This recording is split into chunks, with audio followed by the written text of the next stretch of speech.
Hi, we are JKwan, a new podcast of views from foreigners based in Japan, focusing on worldwide racial and systematic inequalities and disparities, language, music, the arts, and culture.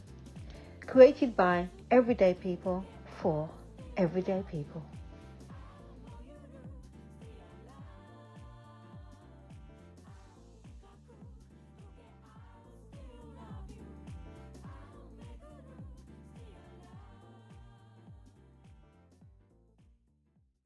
Okay. All right. Hello. Hello, everyone. Hello. What's up? Hi. Hello, Ray. Hi. Hello. This is Ray Kwan, which you already know. What's up, Juan? Ray, welcome. Thank you so much for joining us today. Really appreciate it. Thank you for having me. Yeah. I just want to. Can I ask you, where are you from? I'm from Texas originally in America. I didn't know it was So from Texas. Nice. Yeah, so from the South. Okay. Nice. And how are things there with the COVID and your family and that? My family's doing okay. Fortunately, both of my parents are retired, but my brother and sister work, so they're going out they have to go to work every day. But my parents at least can stay at home. Can stay at home. Because they won't. One's staying home, the other one. Oh no. Yeah. But far as Texas is doing terribly. I don't know if you heard in the news, but they have released the restrictions on the mask mandate. They are opening up businesses 100%. Texas was already a state that was very high in COVID cases, so it's just quite scary, and especially like worrying about my siblings who have to go to work. There's nothing they can do because now my sister's a teacher, and districts are gonna get to decide whether they continue the mask in school or not, and she's hoping they do. It's like so How about the vaccine? Any news about when that might be? So they are rolling it out, but they still have the restrictions to qualify. I think last I heard they're going to change it where teachers can be on the list of the priority list. Yeah. I also heard from my partner who is from Oklahoma.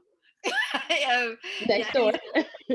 So he said that May is the date. The beginning of May is for everybody. They want everybody. He's gonna hopefully get it all out for everybody. Okay. Of May. Yeah. Okay. That's what he said. So but, a month and a half.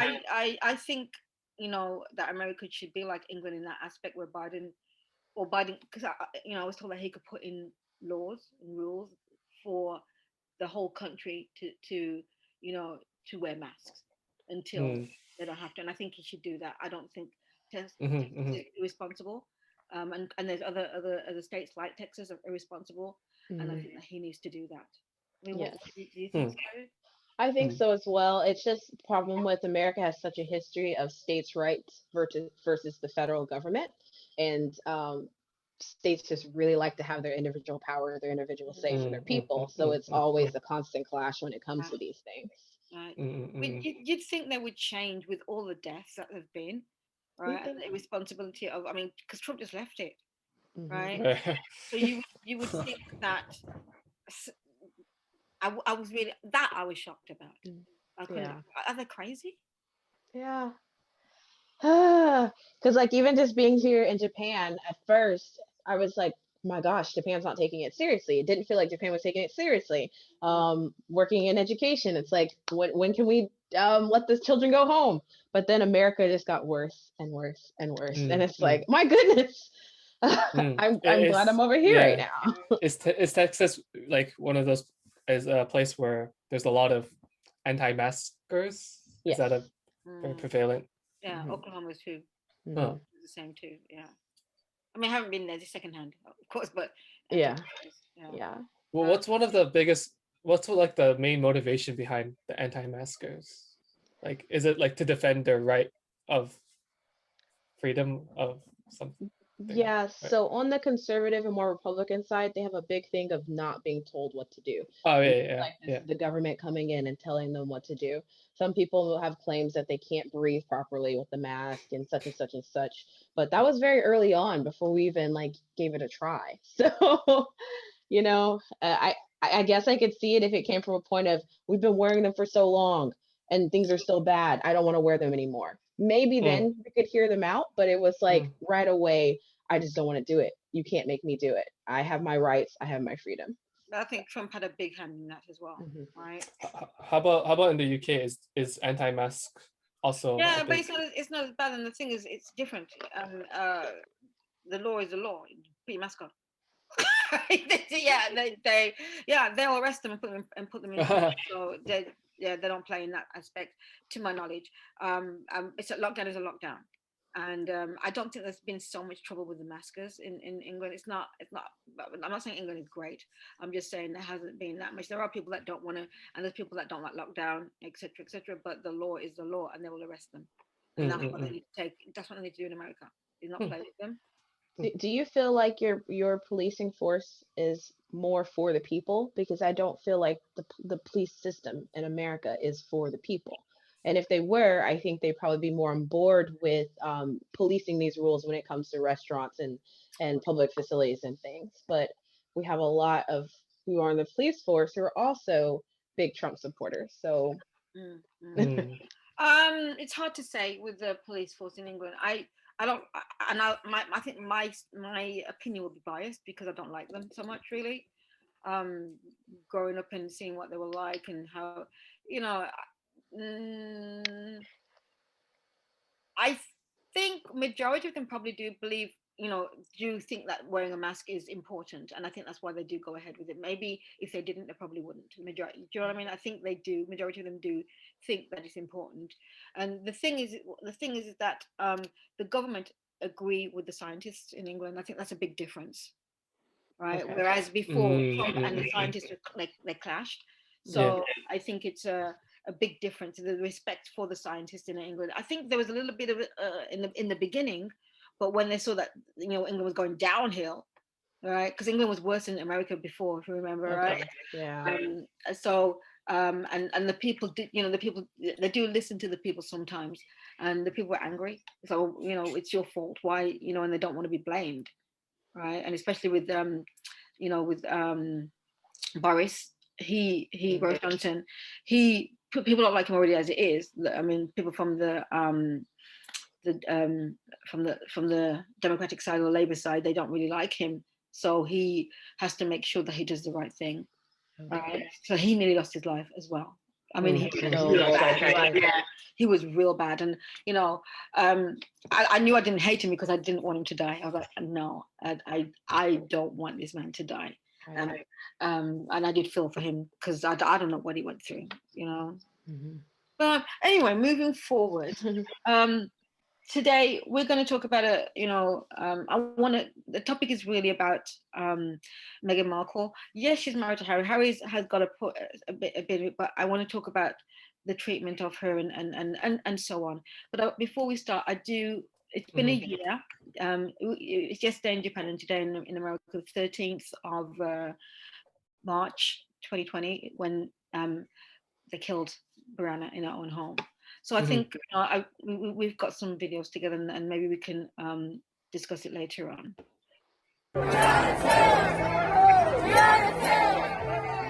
Breonna Taylor entire family is heartbroken, devastated, and outraged, and confused, and bewildered, just like all of us. This nation is learning that our Black women dying at the hands of police officers, and this is not okay.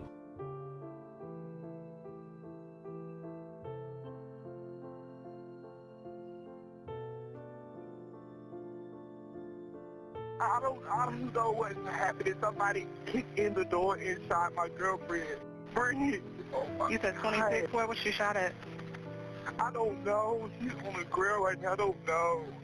They went in her house in the comfort of her own home and just took her from us. She's gone. She's never coming back.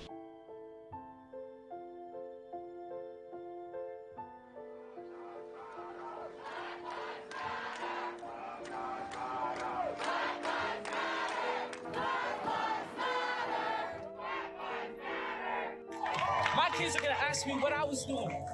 My grandkids are gonna ask me what I was doing. Their kids are gonna ask me what I was doing. I'm gonna say, I was out here fighting for Black lives. She was a good girl. She just did not deserve what she went through. She is the reason why we all here. She was the glue that brought everybody together. She was the baby of the family.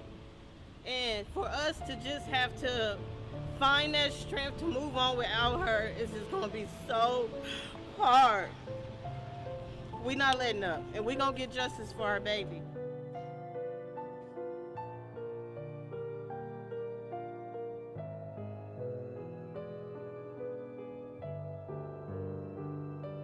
It's about bridging the gaps between us and the police. It's about bringing back the communities. It's about just being able to stand up for each other. And there definitely shouldn't be another Breonna Taylor anywhere.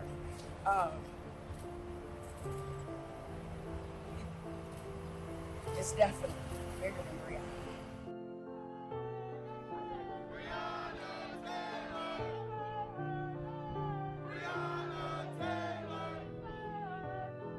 You robbed the world of a queen. A queen willing to do a job that most of us could never stomach to do. A queen willing to build up anyone around her. A queen who was starting to pave her path.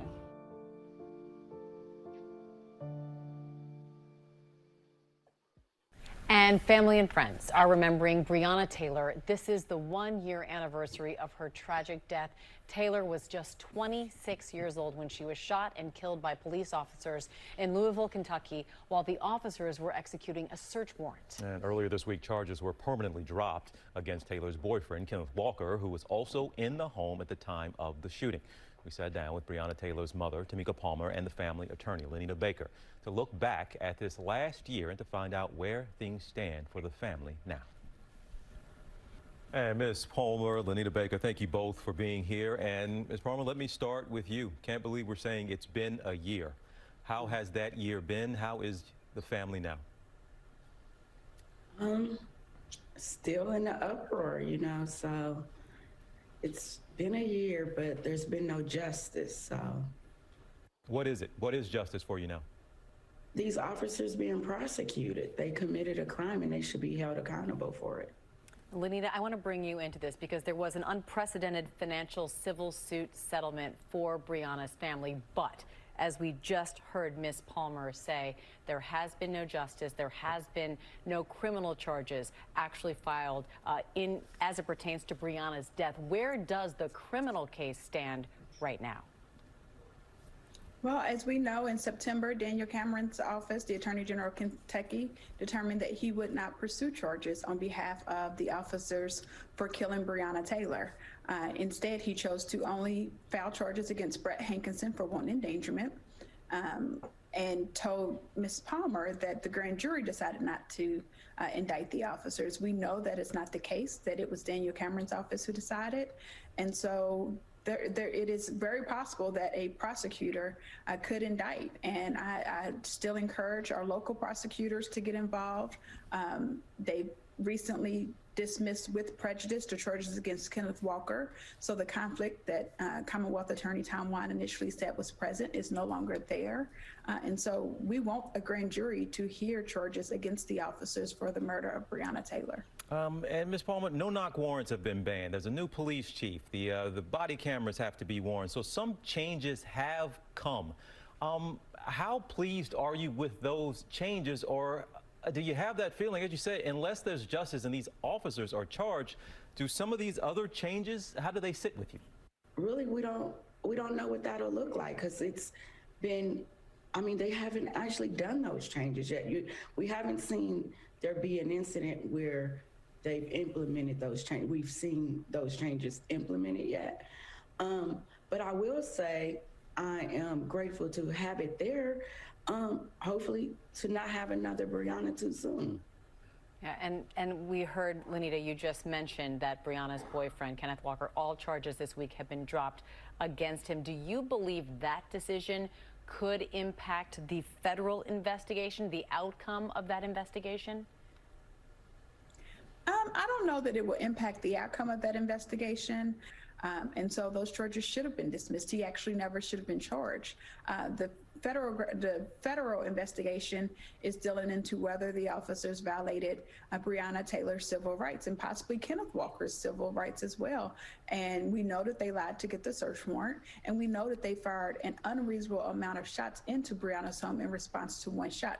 Those are violations of Breonna Taylor's civil rights, which led to her death. And so it is our hope that at the conclusion of the federal investigation, that they are indicted for those charges and they are prosecuted to the full extent of the law. Ms. Palmer, to you again, your pain has become purpose for a lot of people all over the country and all over the world. But day to day, we're talking about a year now. Does this get at some point any easier? What comforts you now? Here we are a year later. I still don't have any comfort, and it's definitely not easier. It's a year for everybody else, but every day is still March the 13th to me. That is the pain, I think, that any parent, but especially you in such a public way, have had to endure in front of the world, frankly. So, Tamika Palmer, we appreciate you being with us and sharing your thoughts, your feelings, your hopes for what this could possibly bring in terms of real change and real justice for you and your family. Lenita Baker, thank you for being with us as well, and we certainly wish you all the very best. Thank you. Thank you. A tough animal. Wow. I can't believe it's a year.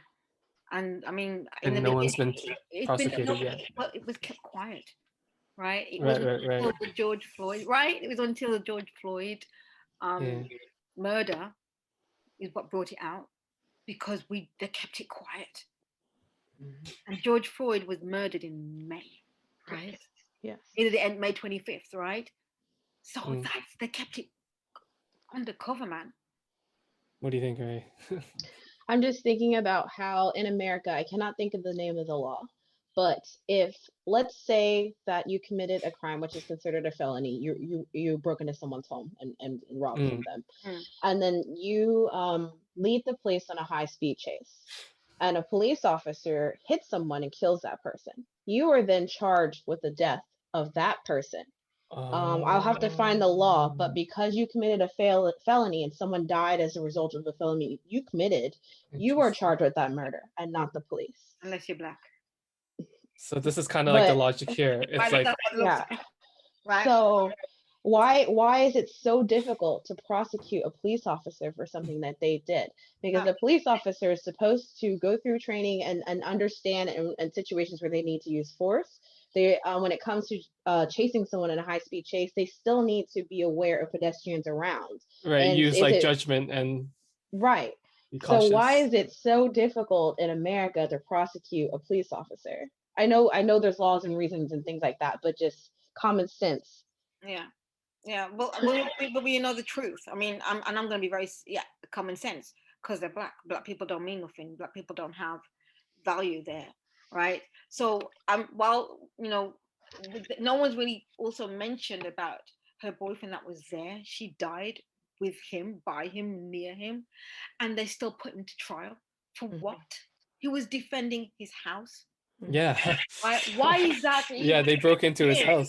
Well, and what is he going through? The mental state that he's in. How are you still putting this man on trial when he didn't just storm into his own house and kill his girlfriend? You did. Yes. Whereas George Zimmerman can get away with stand your ground laws. It's when we talked about it. It's when it suits. It's when it suits. Have you seen the me and Jay were watching the New York Times program production last time. Have you seen that? No. It was just, really, it was really great. It just showed everything that was wrong with like the raid. Is that it was amazing. Yeah. Okay. Is that the last? I think. Is that the last one that we did? The last. Yeah, the last one. Yeah. I want to. It's not out yet. You haven't. Is it out? Yeah, episode 9. Yeah. Okay. Oh, I didn't know you're still out. Yeah.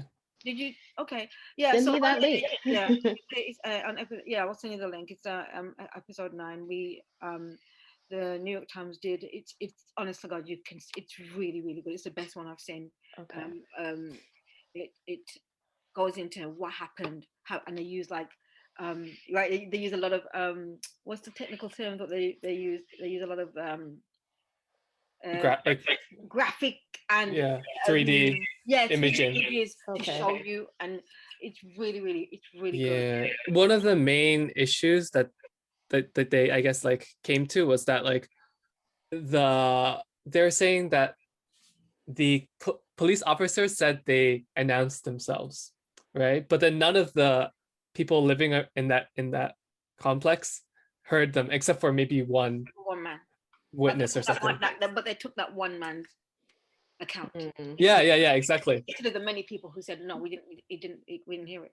But it seems like that contradicts having a no-knock warrant.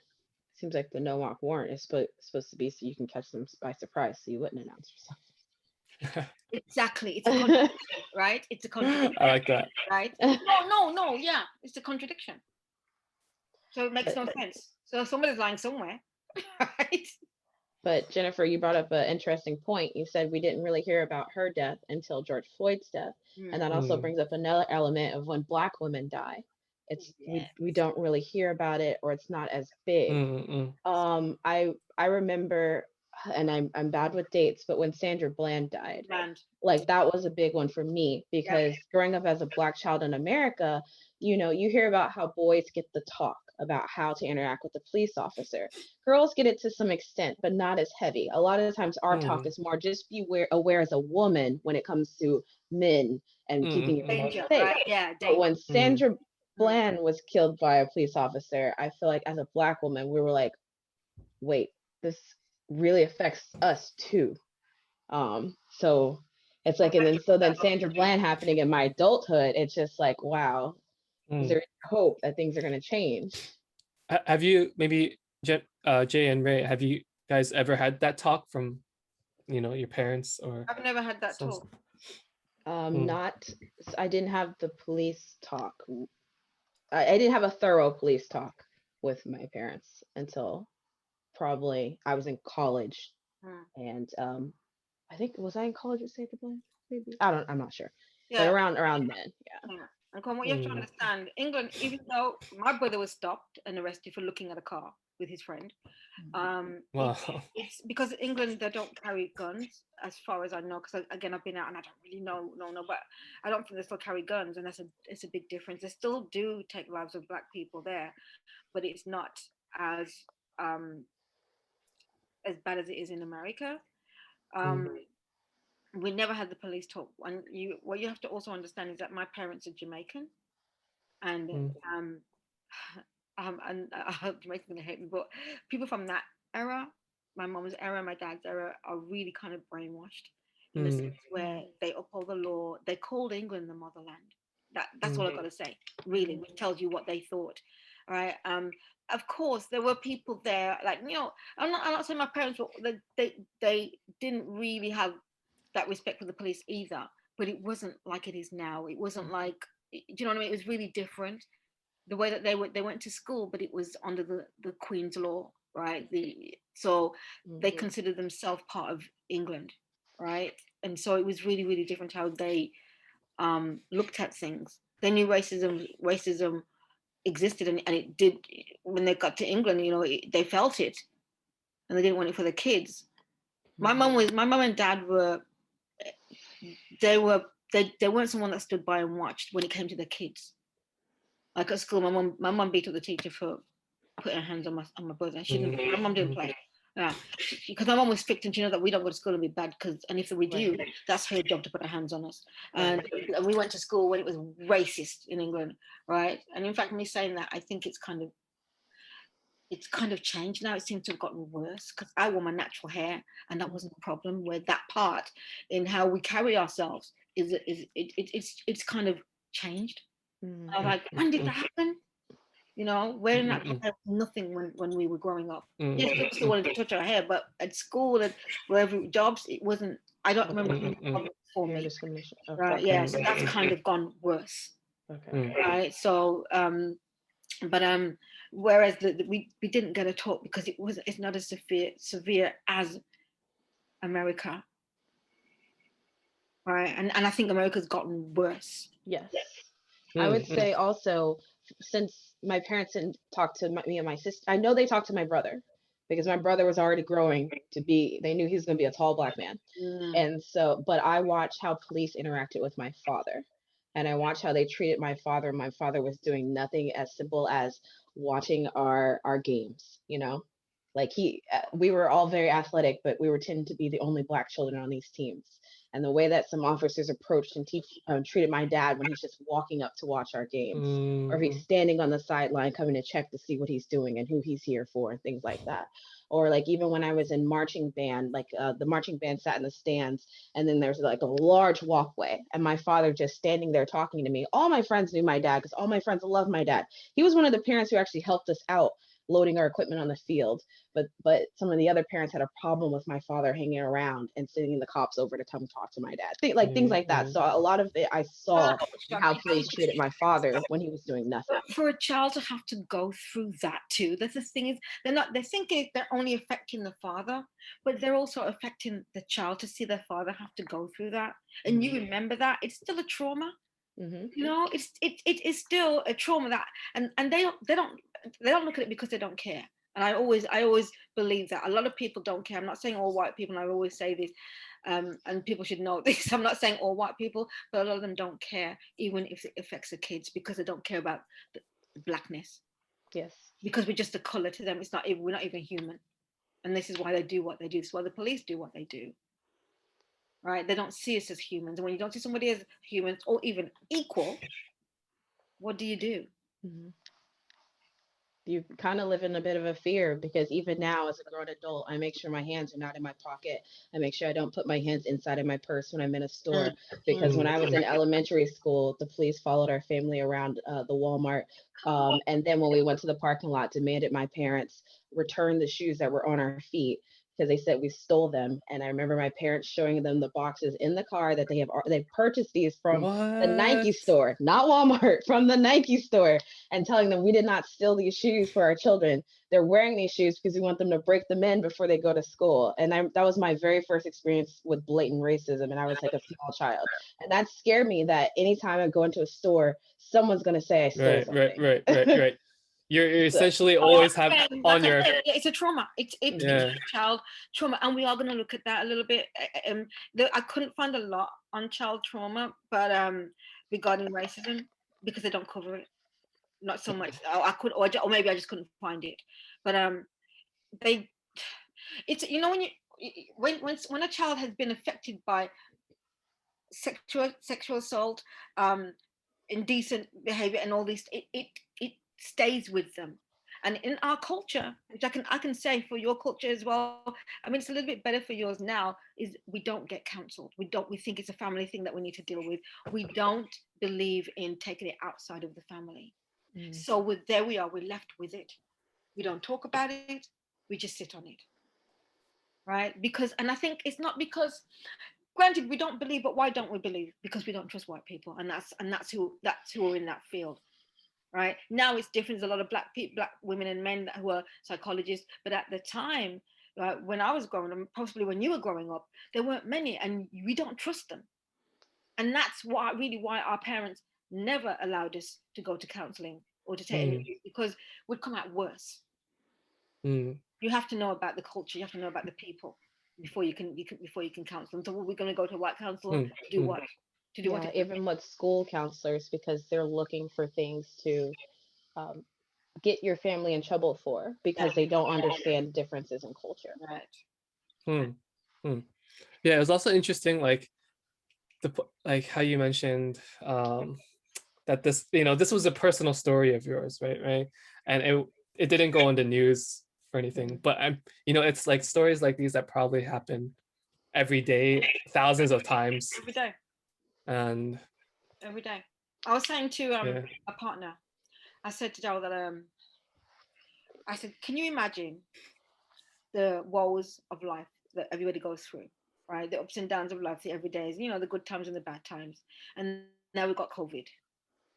Imagine race on top of that. Right? We have to deal with that. It's something that we have to deal with, and we don't get counseled for it, right? And it doesn't matter where we go, even in Japan, we still experience it.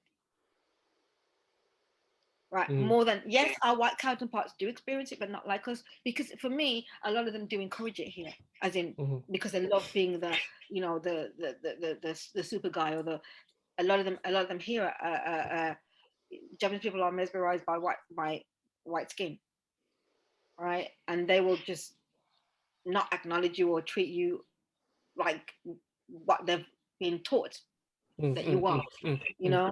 I'm sorry if I'm not expressing myself properly, but they will treat you the way that what they've read about and think, oh, all black people are like this, right?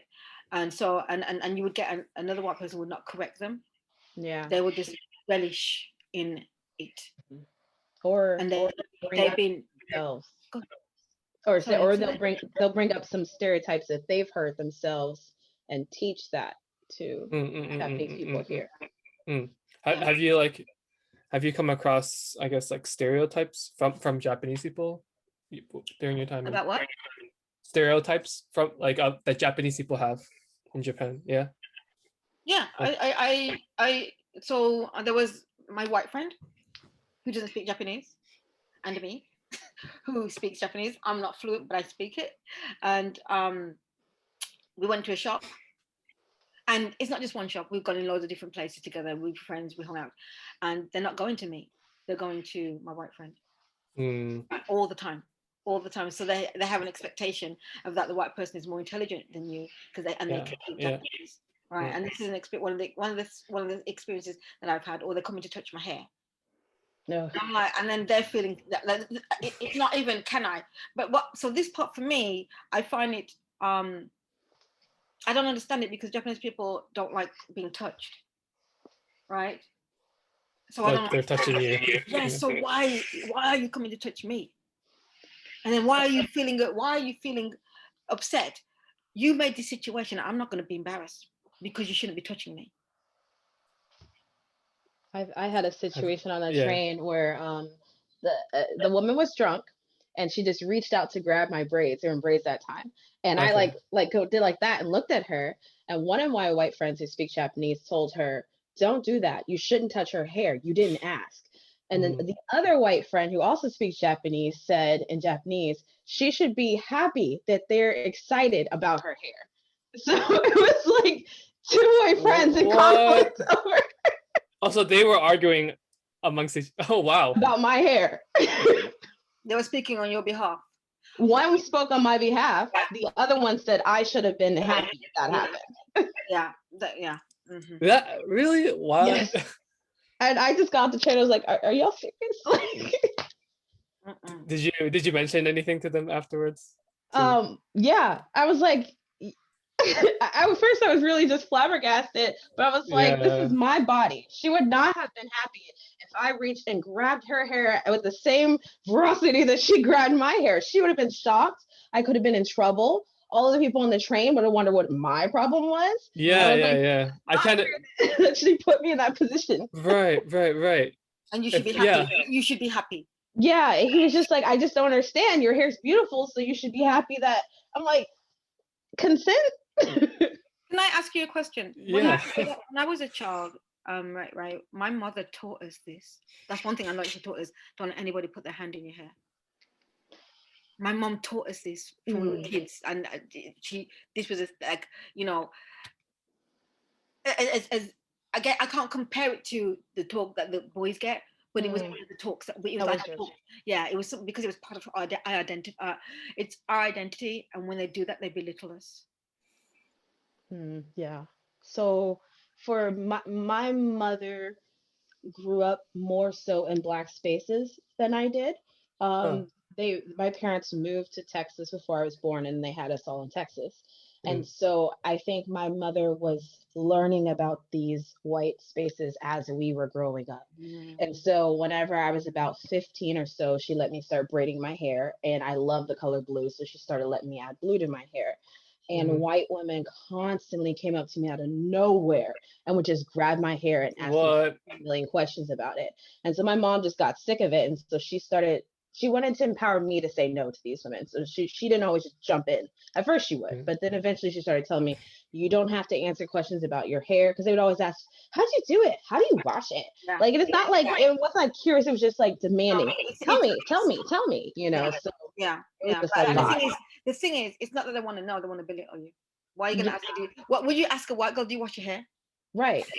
So what they want to do is belittle you, and that's what it's all about. It's jealous, and I think they're jealous, and so what they want to do is turn it around to belittle you. All right. So when you ask me about my hair, I'm like, do you like it? Yeah, thanks very much. That's all you need to say. It's not going to be a conversation, and I'm not going to be stared at everybody. Everybody go, oh yeah. It's not going to be a conversation. You're not going to make me feel. You're not going to make me feel bad or guilty or stupid or whatever about my hair, whatever style I have it in. Do you like my hair? Yes. End of conversation, because I know where it's going to go. And the reason why we know where it's going to go, because we've been in that experience, that position so many times, that we get our fist up, and it's unfortunate that we can't talk about our hair, right? Because of it's belittling. They belittle us because they think they're better than us, and they think that we want their hair. Right. As far as living in Japan, I find I'm a little more open about talking about it and educating, because I feel like Japan, while they have opportunities for exposure, has not taken in that opportunity so much. So I feel like when it comes to my students, I'm a little more open about talking about hair. Especially like when I trained from braids to wearing my hair just curly, the kids are always like, did you cut your hair? And I have to explain to them, no, black hair is very curly, so it looks short. Where if I straighten my hair, it would be down to here. And they're like, so like, that's fun to talk to the kids about that.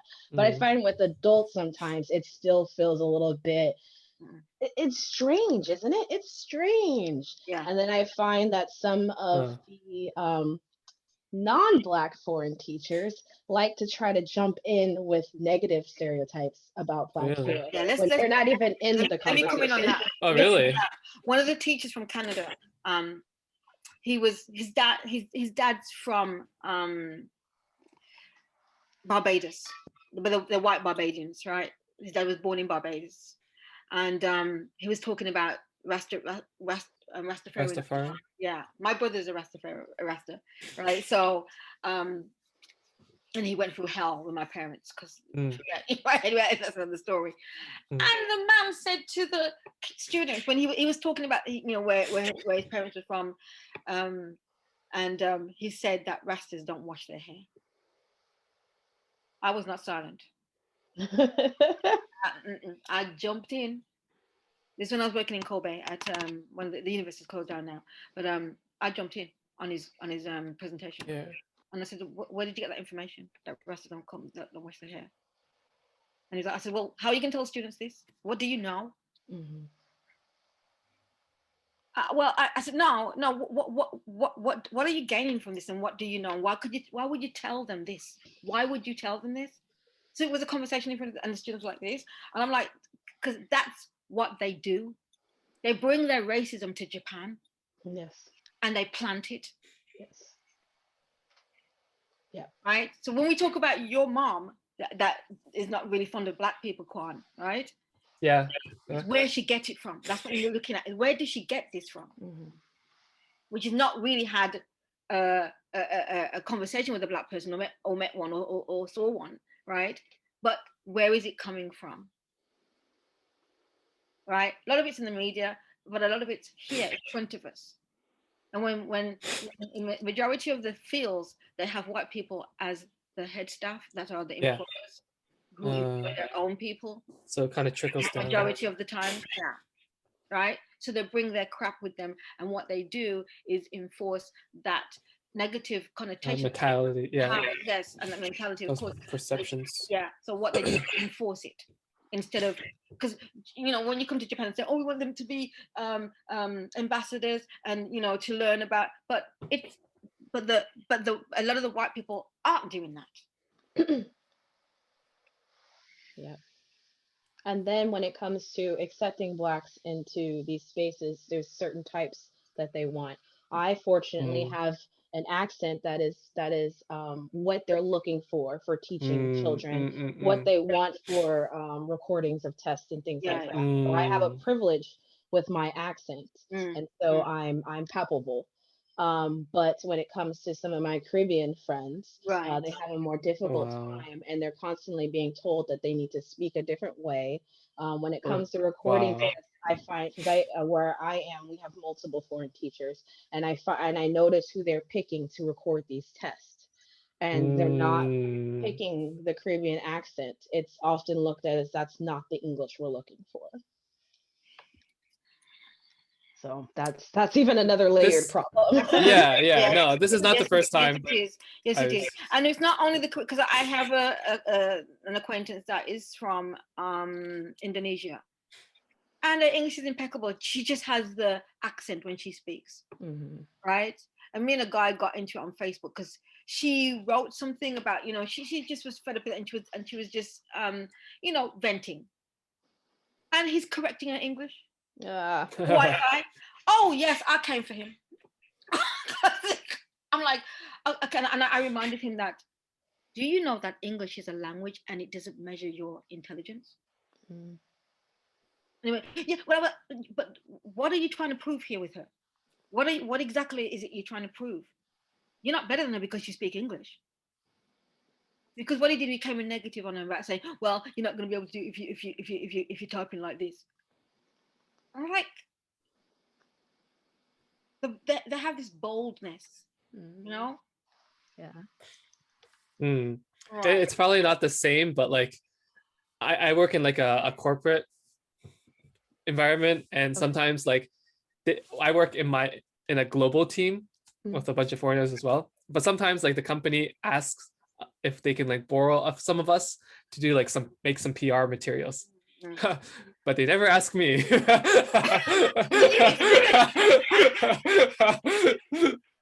Just like, oh, I want to be on commercial. But I mean, it's not funny though. It's like, because I have an agency, and I do stuff like I've been on TV a few times, right? But what I said to my agencies, if they don't want Black people, I'm not going. Because they used to send me to these auditions where they're looking for blonde hair, blue eyes. Why are you sending me there? Right? I said, ask them what color they want.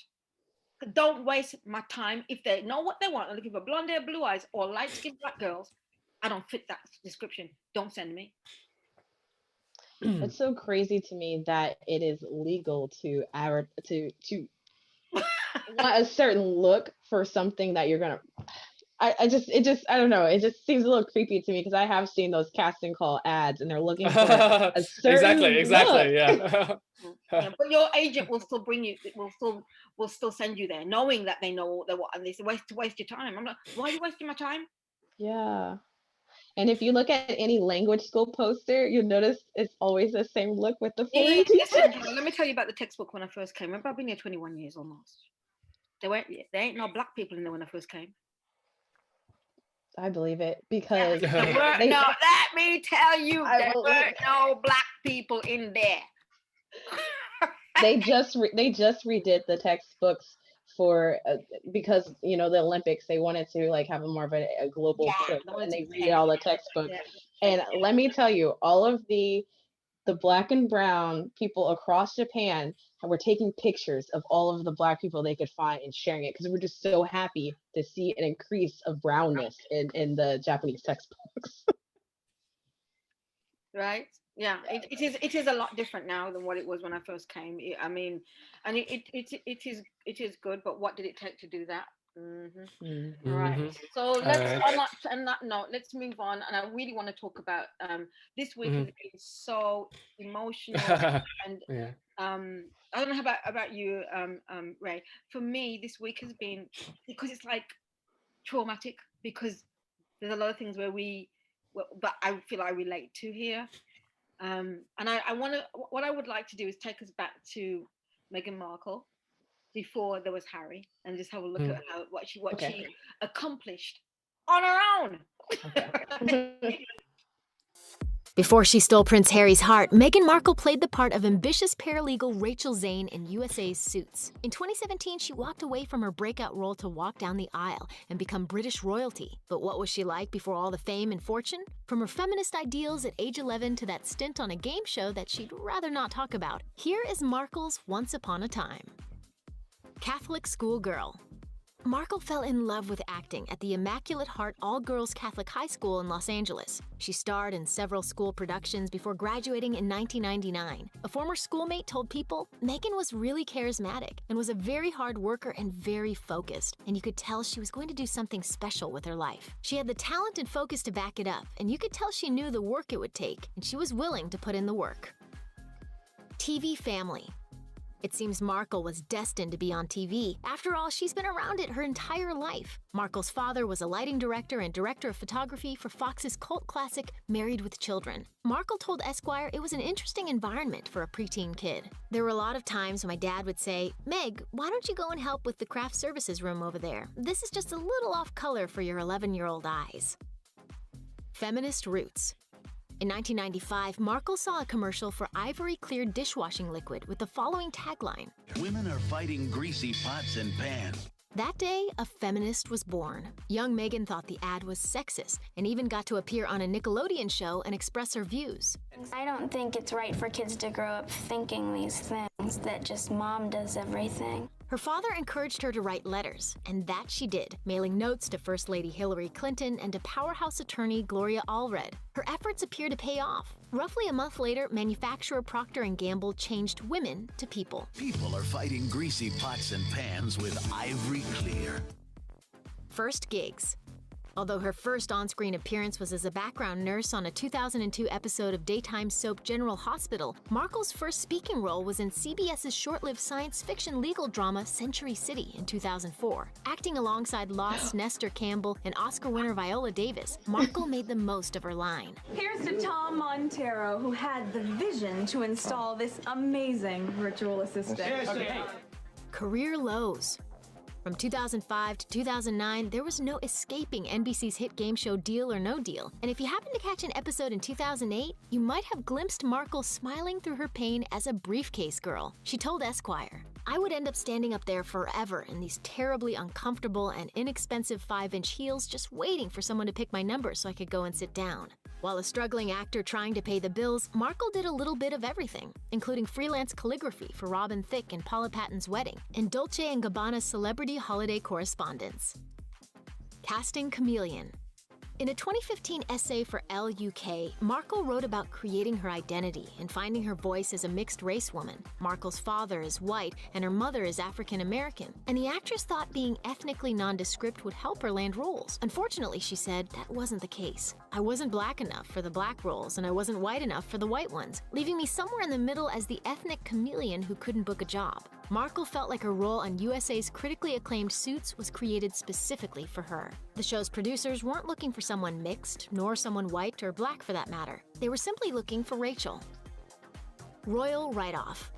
Suits creator Aaron Korsh apparently knew true love when he saw it. Realizing Markle and Prince Harry's relationship was blossoming, the decision was made to write her character off the show just in case royal duties called. Korsh told Radio 4's Today, I had a decision to make because I didn't want to intrude and ask her, hey, what's going on and what are you going to do? So collectively with the writers, we decided to take a gamble that these two people were in love and it was going to work out. When asked if Markle would be able to handle the spotlight of royal life, Korsh left no doubt. She is just a natural in front of the camera, and her intelligence and poise, I mean, if anyone could handle it, I'd say it was Meghan.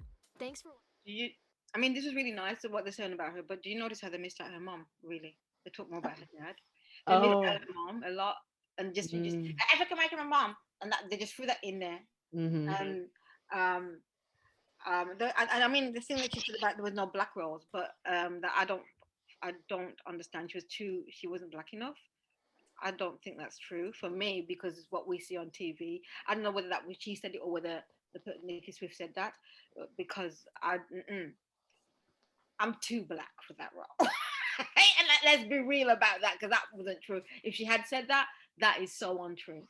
Yes, that was really cool to see how even when she was so young, she was so, I guess, she wasn't afraid to voice.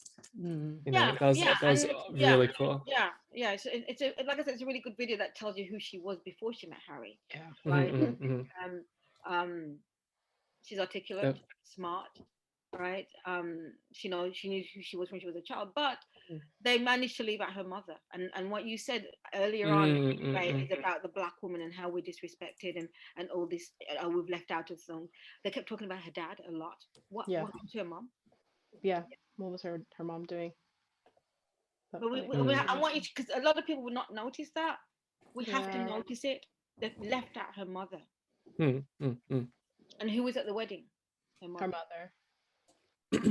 Yep. Right. So we have to look at those undertones when they describe Meghan. Right. We have to make sure we look at them and we catch those undertones.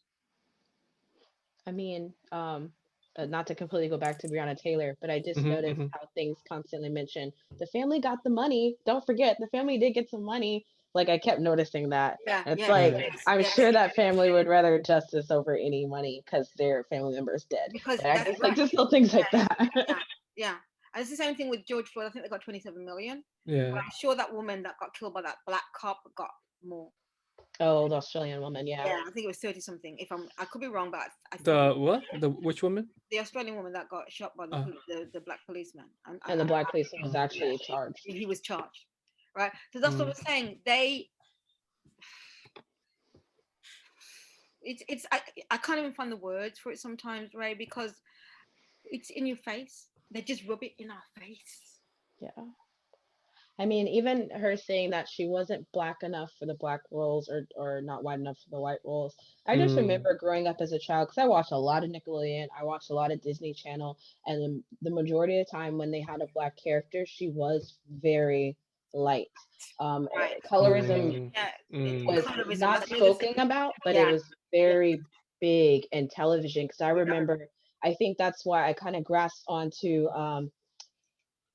the show Moesha so hard, because I'm like, Moesha's my color, and she's in a positive role, because a lot of times if it was a black girl my color, she was going to be very much loud and not desirable, not pretty. She was never the one the boys liked. She wouldn't be slim.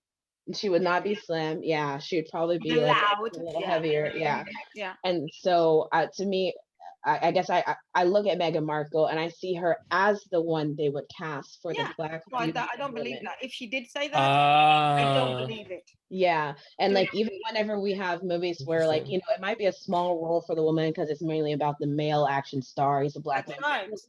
Will Smith, Denzel, they would cast a woman of her color to be the wife. Of course. Yeah. Of course. You go back and just look at any one of them. Any one of them, even Coming to America, right? The girl is light, she looked mixed race, right? But she's very, very fair complexion. And there was colorism in that movie. I forget the woman that was a princess that did the dog thing. Yeah, she was. Yeah, she even spoke out the other day, right? Last week or so about colorism. But that's another story to be had. We'll talk about that in another. So that's like their way of getting the checklist of diversity checklist. Yeah. So what I'd like us to do is I want to go further on to Meghan and Harry's journey. This is quite a few things I put on there. Did you put everything together, Kwan? Yeah. Okay. Yeah. Let's go and have a look at their journey, and then we'll talk about it. It's a royal romance for the ages. For just the second time in nearly a century, an American woman will become part of the royal family. It was July of 2016 when a friend set Harry and Meghan up. They spoke to BBC News about their first meeting. Yes, it was definitely a setup. It was a blind date.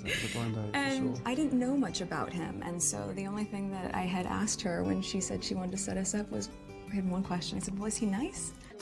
At the time, Markle was living in Los Angeles, an actress appearing in the hit drama Suits.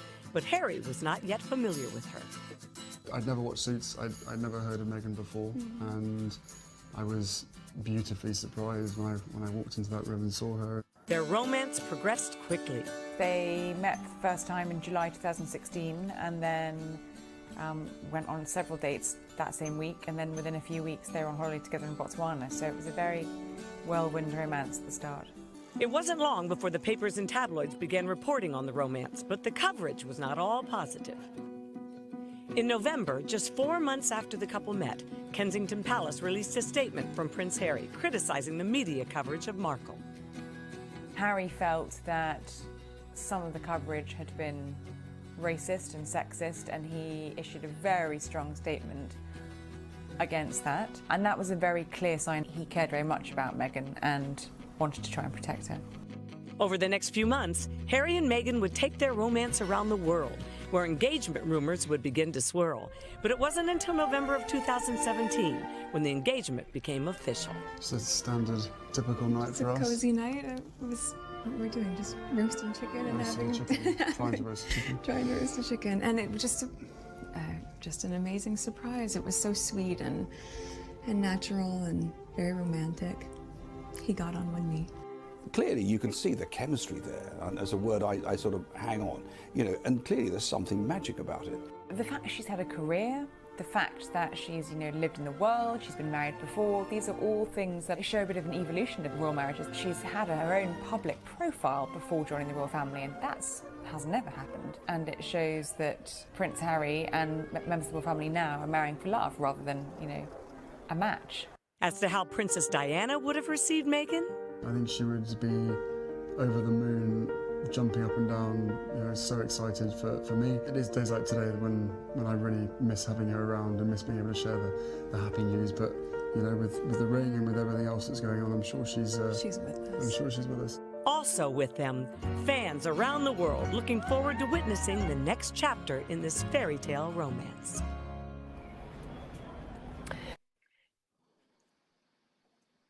Hold on. With both Prince Harry and William. Also Sunday Express Royal editor Meghan Markle Camilla. at her home in Toronto. Mara Scavacampa here with the new details. Good morning, Mara. George, good morning. The royal rumor mill is going crazy with this news. Markle is an LA native, a glamorous actress and humanitarian. She runs a lifestyle website, and now her latest role, Prince Harry's new love interest. She's the brainy beauty who's captured Prince Harry's heart. It was really early on, after the two had first met, that Harry actually sort of realized that this is a girl that he had feelings for. The divorced 35-year-old Suits actress Meghan Markle reportedly hiding out with the world's most eligible bachelor since the weekend, getting to know one another at her home in Toronto, where she films her show, and bonding with her two rescue dogs. He got to meet her friends, he got to spend time at her house, bond with the dogs. It was really kind of like a couple just hanging out at home. They'd been cooking together, they'd been taking the dogs for a walk, even going out and checking out the neighborhood Halloween decorations. Just the latest in a whirlwind romance, the two reportedly crisscrossing the Atlantic for secret meetups over the last 5 months, even double dating with other members of the royal family, including Harry's cousin, Princess Eugenie. Much like the People's Prince, when Meghan's not vamping it up on Suits. I don't want another one. I want this one. She uses much of her time to give back, including as World Vision's newly appointed global ambassador, working on their clean water campaign. She is very interested in charity work. She's an ambassador for a number of charities. She's been to Africa on humanitarian projects in the same way as he has. Now, Meghan says people have been curious about her ethnicity her whole life. Her mother is African American and her dad is white. So if her and Harry head down the aisle, she would become the first biracial princess in the history of the royal family. Let's jump right over.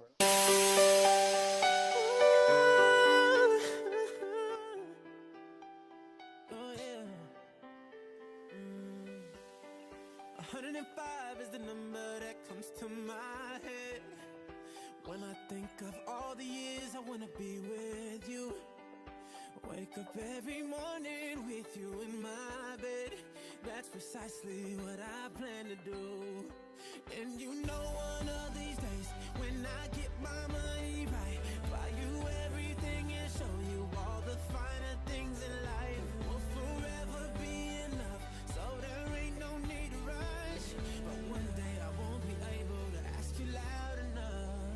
I'll say, will you marry me?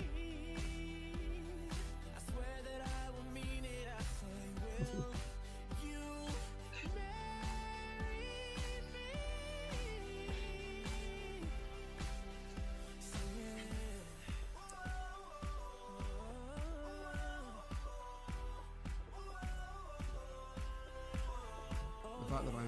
that I fell in love with Meghan so incredibly quickly was sort of confirmation to me that if all the stars were aligned, everything was just perfect. It was this beautiful woman just sort of literally tripped and fell into my life. I fell into her life. And the fact that I know the fact that she'll be really unbelievably good at the job part of it.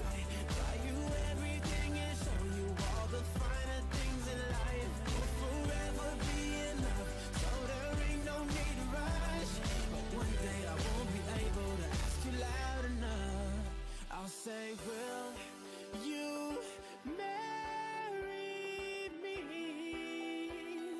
I swear that I will mean it. I say, will you marry me? And if I lost everything, in my heart it means nothing, 'cause I have you, girl, I have you, to get right down on bended knee. Nothing else would ever be better, better. The day when I'll say, will you marry me? I swear that I will mean it. I say, will you marry me? I'll say, will you marry me? I swear that I will mean it. I say, will you marry? And what you do, baby, got me singing. Got me singing. Won't you marry me, baby?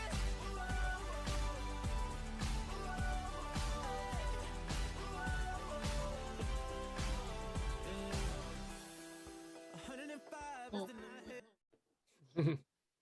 It's like the way they look at each other. Yeah, I love how they look at each other too. It's love.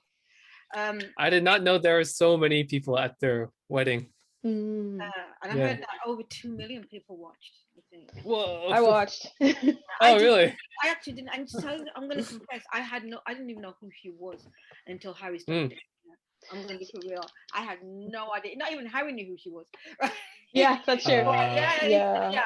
Until he started dating, and then I was really glad that she was mixed race. Because in England we say mixed race or biracial, and I know in America, I mean, I'm not going to speak for you, but I've heard that they call mixed race and biracial people black. Biracial. I heard that she had some backlash for that because she prefers to call herself biracial, and for me, this is maybe another whole conversation. I understand why she does that. I mean, you know, I have nephews and nieces that they call themselves, you know, biracial or mixed race. In America, it's the one blood drop rule, right? So that's pretty old, and a lot of people are actually fighting back against that mindset of the one drop rule. It's more the one drop rule is not necessarily things that Black people enforce. I'll put it that way. Yeah, I know. Yeah. It's like the N-word, right? For me, it's the same thing as the N-word. It's from slavery and it's racist. And it's not positive, right? And Black people look at it as being positive. If you've got one drop of blood in Black blood in you, you're Black. How is that possible? 1 and 1 don't make 1. Yeah. So it makes no sense to me, because I had a white guy. This when Obama was it just became the president, and again I was at the same university, and the same guy who was calling Obama Black. I went, no, he's not Black. And he went, yes, he is. I went, no, he's not. How is he Black? And I said, okay, so because his wife was pregnant and she's Japanese, and I said, so your wife is Japanese, right? And you're white. And so you and her are gonna have a baby. And he went, yeah. So does that make your child Japanese? No. I said, so how is Obama Black when his mom's white and his dad's Black? I never thought about that. So I think, okay, this will just be my personal experience because other people could probably speak on it better. But I think, let's see, growing up, maybe the 90s and 2000s, biracial kids received the same negative treatment as Black kids. So they became part of the Black family. Saw them as Black, they considered themselves Black, they're getting the same mistreatment. I think there's been more acceptance of allowing people to explore multiple cultures, to consider themselves biracial, things like that. And so now the mindset is shifting more. Long as you're not being negative towards your other half. Let's say you're half white, half black, and you want to be like, no, I'm white, I'm not black. As long as you're not doing that, then it's like explore who you are for the most part. And I understand, because there are some that relate better to the black side, but they're still biracial, right? And you can't neglect or be negative to the other side. And I'm completely regurgitating what you said, right? I'm in total agreement. But where they called, I understand that situation where they've got to, but isn't that more or less like they're being forced to say this because of the discrimination and the racism? And some people say that. Some people who are biracial will say that, especially when it comes to people who are maybe half white, half Latino, or half white, half Asian. Some people will say, I can never speak for their experiences, but some people will say, I'm this when I'm with this community, I'm that when I'm that. And so they'll make their own personal choices of how they want to. Right. That's interesting. Actually, just to kind of give a similar experience. Sometimes people ask me where I am, and I've kind of like played with this, but sometimes I'd say like, oh, I'm from Canada, or I'm from Hong Kong, or even China, like, because anyway, it's a bit complicated, but I do get different reactions from people if I say I'm from Canada or if I say I'm from Hong Kong. So depending on where I'm from. Who are these people? Sorry, in Japan. Okay. In Japan. Okay. In Japan. Yeah, well, that makes sense. If you were in America and you were saying you're Canadian, Americans would just make jokes about Canada. Get back on my head.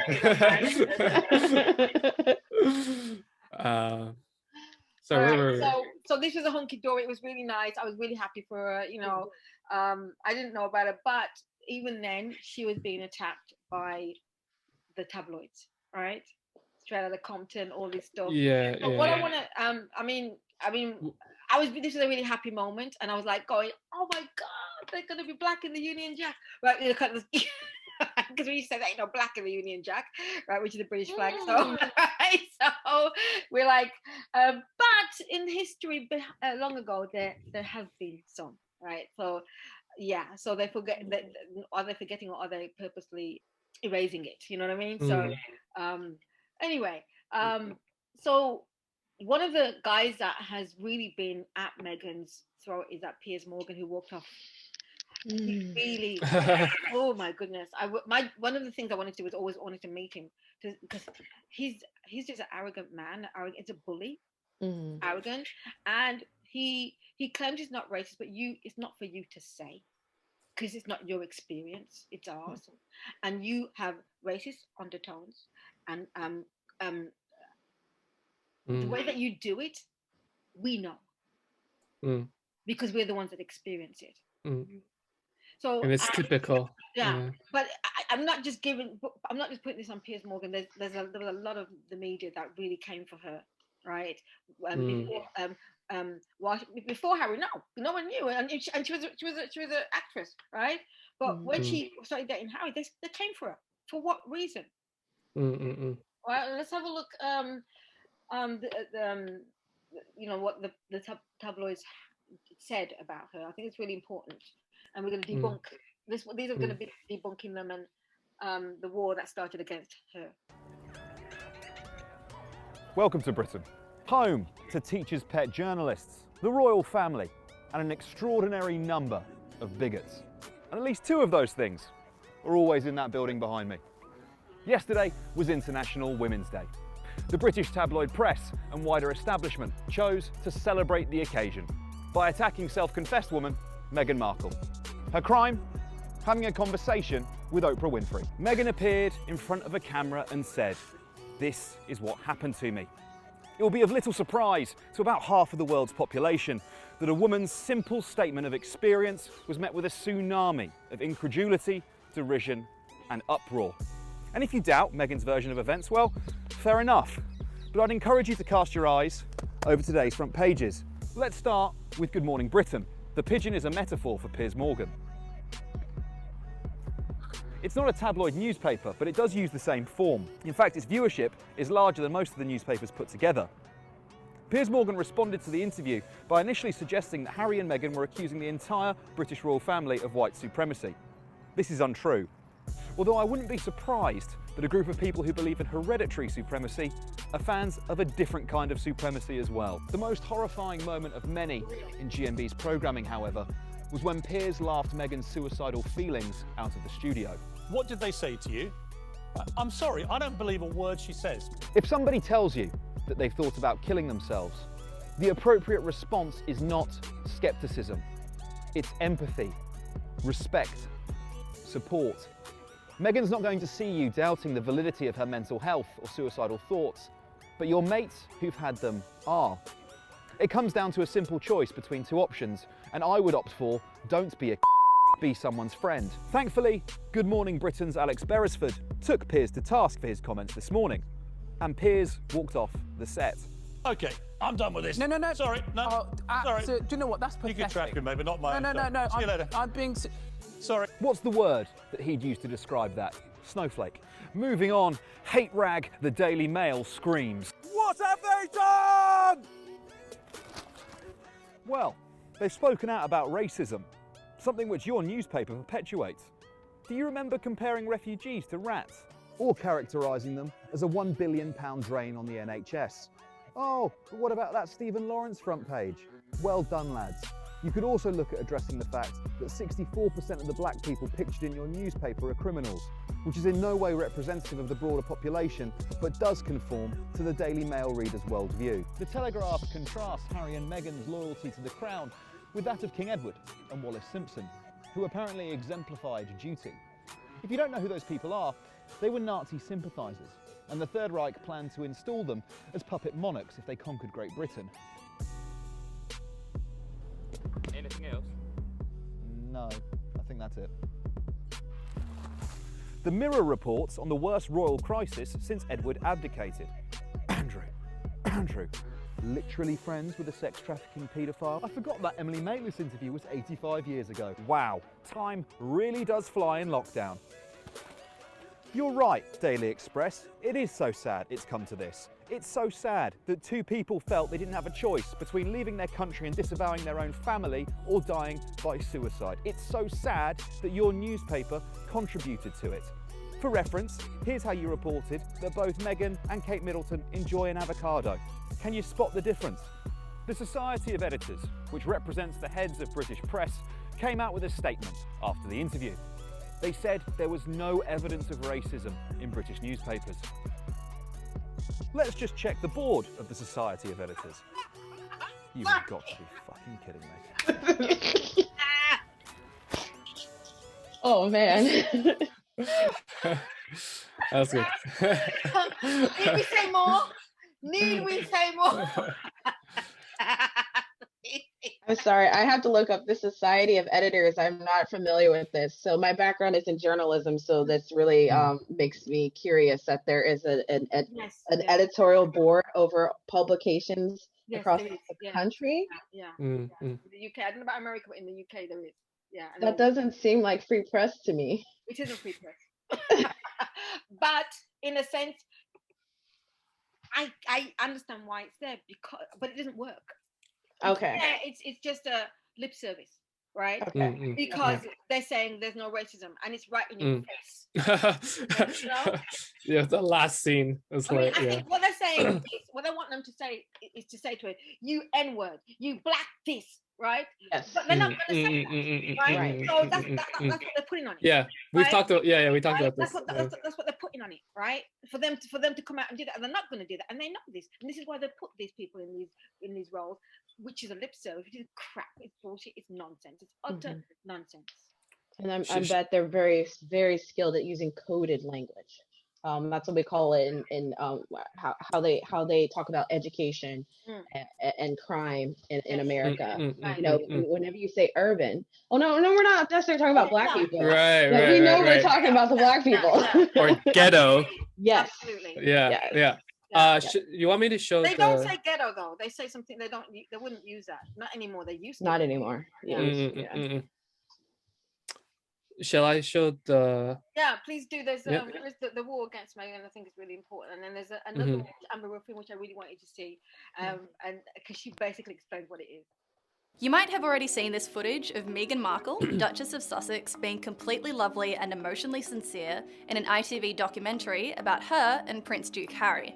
Because not many people have asked if I'm okay, but it's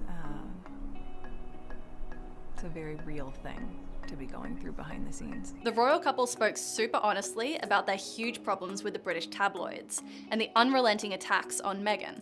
But how did all of this begin? And why have trash British publications decided to attack Meghan so viciously? So this story basically kicks off when the Suits actor and the world's most eligible bachelor started dating in the summer of 2016. I gave you that for a reason you haven't taken one note. It's because... Because you were too busy ogling me to listen to a word I've said. A lot of conservative media quickly decided that Meghan, being biracial, divorced, American, politically minded, and a bloody actor, was just a stretch too far.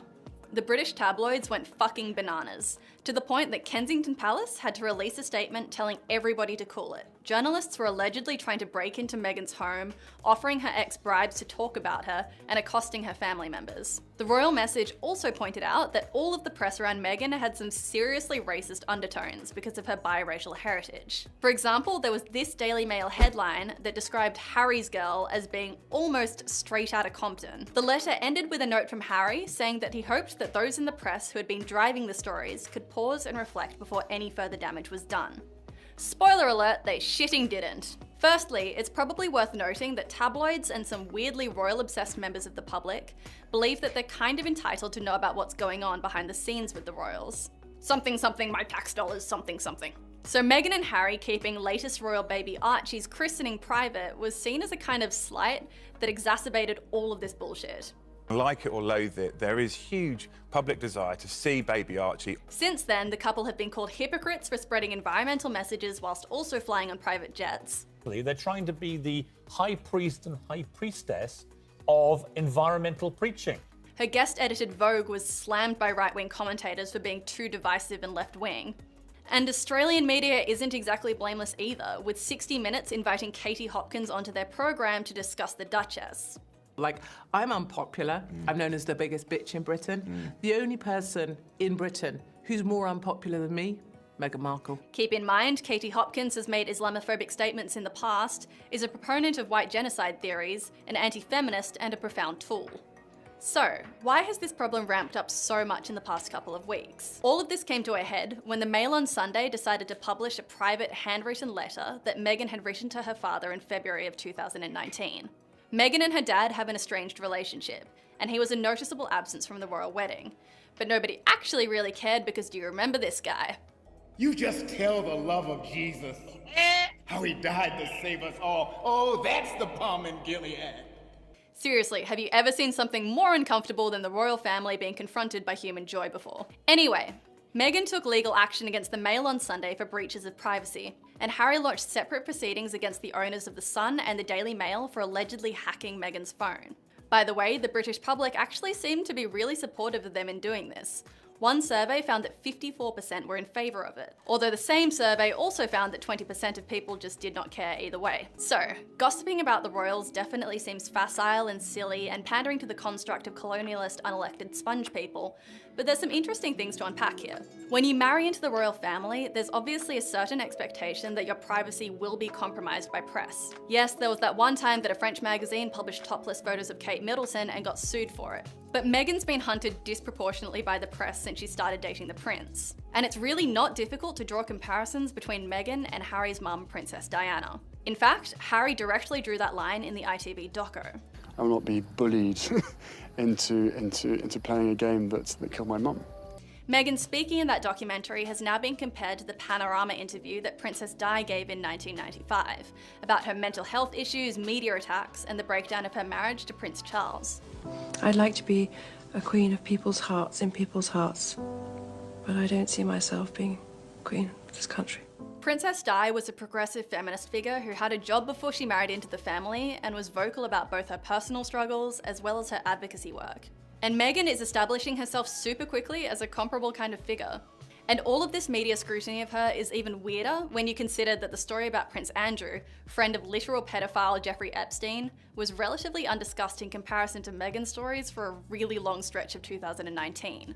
So, what's the takeaway from all of this? Well, firstly, you don't have to care about the royals, because the world is collapsing and the British monarchy is a pointless, irrelevant institution with lots of people walking around in fancy hats.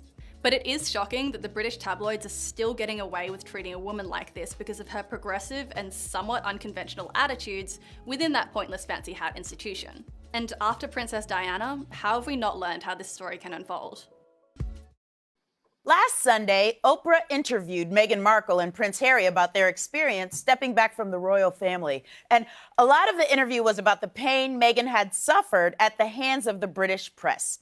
They are truly evil to her. That whole country talks about Meghan like she stole their man, which I guess she did. Now, I look at Meghan Markle and I see a nice lady in well-tailored clothes, but when the press writes about that same woman, all of a sudden she's difficult, not appropriate, unsuitable as a wife, and my favorite, uppity. Uppity. I wonder why they chose that word. I think I can explain in a segment called How Did We Get Here? Listen, I'll be the first to admit that I'm not quite up on my British culture. Until recently, I thought Earl was a title bestowed on the oldest man in any auto mechanic shop. But I do know a dog whistle when I hear one. A dog whistle is coded language that's used to insult a group of people while maintaining deniability to the audience at large. Dog whistles use language that sounds normal to the majority of people, but that communicates a very specific, very shitty message to a smaller, intended audience. For example, the dictionary definition of uppity is self-important or arrogant, but that word is exclusively used to describe Black people who supposedly don't know their place. I've never heard a white person be called uppity in my entire life. But then again, I work in television, so maybe I just don't know any self-important white people. So when you say uppity, you can pretend you're just calling someone self-important in a race-neutral way, but we all know what you're really saying is that they think of themselves too highly for a Black person. It especially gets used to describe Black people who ask to be treated the same as white people, which isn't a lot to ask, especially when you're a literal freaking princess. Isn't finding yourself important exactly what being royal is? Oh, so only white princesses get to order birds to brush their hair? Let Meghan have her birds. There are a million dog whistles like this, and they all essentially mean a different version of the same thing. So when tabloids call Meghan Markle uppity or exotic or Duchess difficult, what they're really saying is she's Black and we don't like that. And it makes us crazy when you're Black and fancy because fancy is supposed to be our thing. But dog whistles aren't just a British thing. Americans might not be great at men's fashion or men's soccer, but we are amazing at dog whistles. Like when Trump told voters that low-income housing was going to destroy the suburbs, he was saying, Black people are going to move into your white neighborhoods and you should be scared. They could season your food or teach your women to dance. Or when Trump planned a rally in Tulsa on Juneteenth, people who didn't know the significance of Tulsa were like, okay. But racists heard that dog whistle and were like, roar. As far as ways to be racist go, dog whistles are a great strategy for politicians because you get to be racist and pretend you're not. And when Black people get mad about the obvious racism, you get to call them politically correct for canceling you over something you definitely, wink, wink, weren't doing. You get to have your racist cake and eat it too. And you know that cake is dry as hell and the kitchen was not clean when they made it. And if you're wondering if there are dog whistles that exclusively apply to white people, well, there are, and they're my favorite kind. If you hear anyone say Patriots, they're talking about white people, or the New England football team, in which case they're still talking about white people. When politicians say working class, they mean working class white people, also known as blue collar people, diner patrons, or Bruce Springsteen fans. Black voters are black voters, but white voters are soccer moms or NASCAR dads or evangelicals or value voters. Apparently, only white people play soccer or have values. Just don't say white people. They hate that. Because white people are people. They get to have individuality and complex backstories that you have to empathize with in order to understand their choices. And when black people ask to be treated that way, we're uppity. There are too many of these terms for me to cover. If you want to learn them all, you'll have to download Duolingo. Or you can just read one single article about Meghan Markle, because they're all in there. And while we're back on the subject, I'd like to take a second to talk about Meghan and Harry using absolutely no dog whistles. Meghan and Harry are grown-ups who can do whatever they want. They are hot and young and rich, and they know Oprah. But most importantly, they are minding their own dang business. Meghan Markle's life literally does not affect you in any way. So if you hate Meghan, you need to take a hard look at yourself and ask why. Is it because she ruined your high school fantasy of marrying a prince who never knew you existed? Or is it that the world has taught you that black girls are worthless and seeing Meghan being loved so fiercely makes you angry?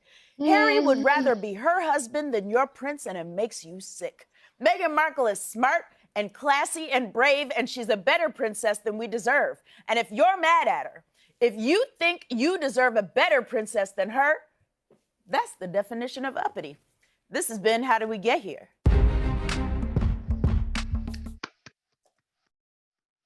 Oh, I love her. That was amazing. Yeah. This is everything that we want to say, and that's why everything that we want to say. I've never heard of that actually. This is my first time. Dog whistle. Oh, okay. But I mean, I like when she was explaining, I'm like, okay, yeah, like I can see how I see that all the time. But just the term itself. Well, uppity is what the main thing was about. Is uppity. Have you heard that term and what it really means? Like the word itself, or how it's used as a dog whistle? Uppity. No. It's usually directed to it's the uppity N word. Right? They just shortened it. It was used. I didn't know that. It was used recently in England to describe Breonna, and by Eamon Hughes. Yeah, you racist. You're not racist. No, you don't get to decide whether you're racist. We do. Right? And they're so quick they're so quick because that's who they are. They're also used to telling us what to do and how we should feel. You don't know racism because you haven't experienced it like we have. It's something that you made and created for us. So, that uppity is a word that basically comes, and also a chip on the shoulder. I don't know if you use it in America as well. Yeah. In England too, they use that, a chip on the shoulder. They've got a chip on the shoulder. Yep. And what that does is it manipulates us, and it makes us look into ourselves. They use psychological ways to do, and this is from when you're a child, and we feel helpless. We think it's us. We always believe that it's us. They have this psychological that they do. Not anymore, because we've woken up to a lot of it. Right? It's called gaslighting. I was gonna say, right? Gaslighting, right? Go ahead, Ray. Sorry. Oh no, I just want to say, I just wanted to agree. It's gaslighting. They make you feel like you are wrong for feeling how you feel. Yeah. And so you hold that in for so long. Yes. And then, as you brought up earlier, Black people don't seek therapy. And you just deal with these things, and at times they come out the wrong way because you've never had a chance to vocalize or to have someone to like really work through these things with you. Unfortunately, there are more and more minority therapists, but there's still so much of a mindset that we can't trust therapy because it's not for us. It's for us, and when like you're saying, I'm just regurgitating what you said. When we because on my I applied to do a PhD. And because my background is psychology and psychology, and I wanted to do clinical psychology in the PhD, and I knew I wasn't going to get it because of what I told the truth. I said, I want to know how your therapies work on Black people, and how does a white person, and this is my research. So I knew I wasn't going to get in because of it, because that was what I wanted to research. How well does it work on us? How much have you learned about this in order for you to use your therapies on us? You know, and because a lot of it's Eurocentric, as we say. It's more based for white people. It's not really about us. It's not even about Asian people, right? So for me, I didn't get in. I knew I wasn't going to because of it. Are you gonna keep trying? Are you gonna apply for other places? I'm gonna do another. I'm gonna try to do a master's in it instead because I can still open my own practice in Japan. So I can. Japan is not like England, and even in England, I could still open my own practice based on a master's. So I'm like, it's fine, you know. Still go ahead. I also I did my undergrad in psych, and when I think back to it, it's like all my professors were white, and I don't know. I kind of feel like I feel like I did get like a very narrow sense of style of teaching. Yeah, and perspective. The good thing about when you study psychology, it tells you that. When you study psychology, this is one of the arguments, is that their therapies, right, and their approach is Eurocentric, right? And when I say Eurocentric, I'm including America because that's where they came from. Yes. Yeah. Right? So it's Eurocentric and it doesn't really have anything to do with us. Right? Maybe it has a little bit now, but which one is it? What, you know, and because of the history of England, Caucasians, it's full of lies. What can you believe? Right? What exactly can you believe of what they're saying about their therapies? What have they really done? Right? Yeah. I speak. I was raised with a parent that was mentally ill my entire life. And my father never got the opportunity. In England, it's free to get counseling. It's free to get. It's free, and we don't pay, right? We don't pay. What you pay for is if you're working, and you pay for your prescription. Okay. Which buys your medication, right? Okay. So whatever's on your prescription, you pay one price. I think that's what it is. Oh. That's how it worked, I think, at the time. I'm not sure about the changes now, but that's how it was. Wow. But if you're not working, and my dad could not work because of his mental illness. My dad was diagnosed with what was it? He had paranoid schizophrenia. Okay. So as a child, it was really difficult for us because we were teased and stuff like that. But my dad, when he was right, and I'm this way because of my dad. Right, I saw my dad looking at a library book that we had, and it said "coloured people," and he crossed it out and wrote black.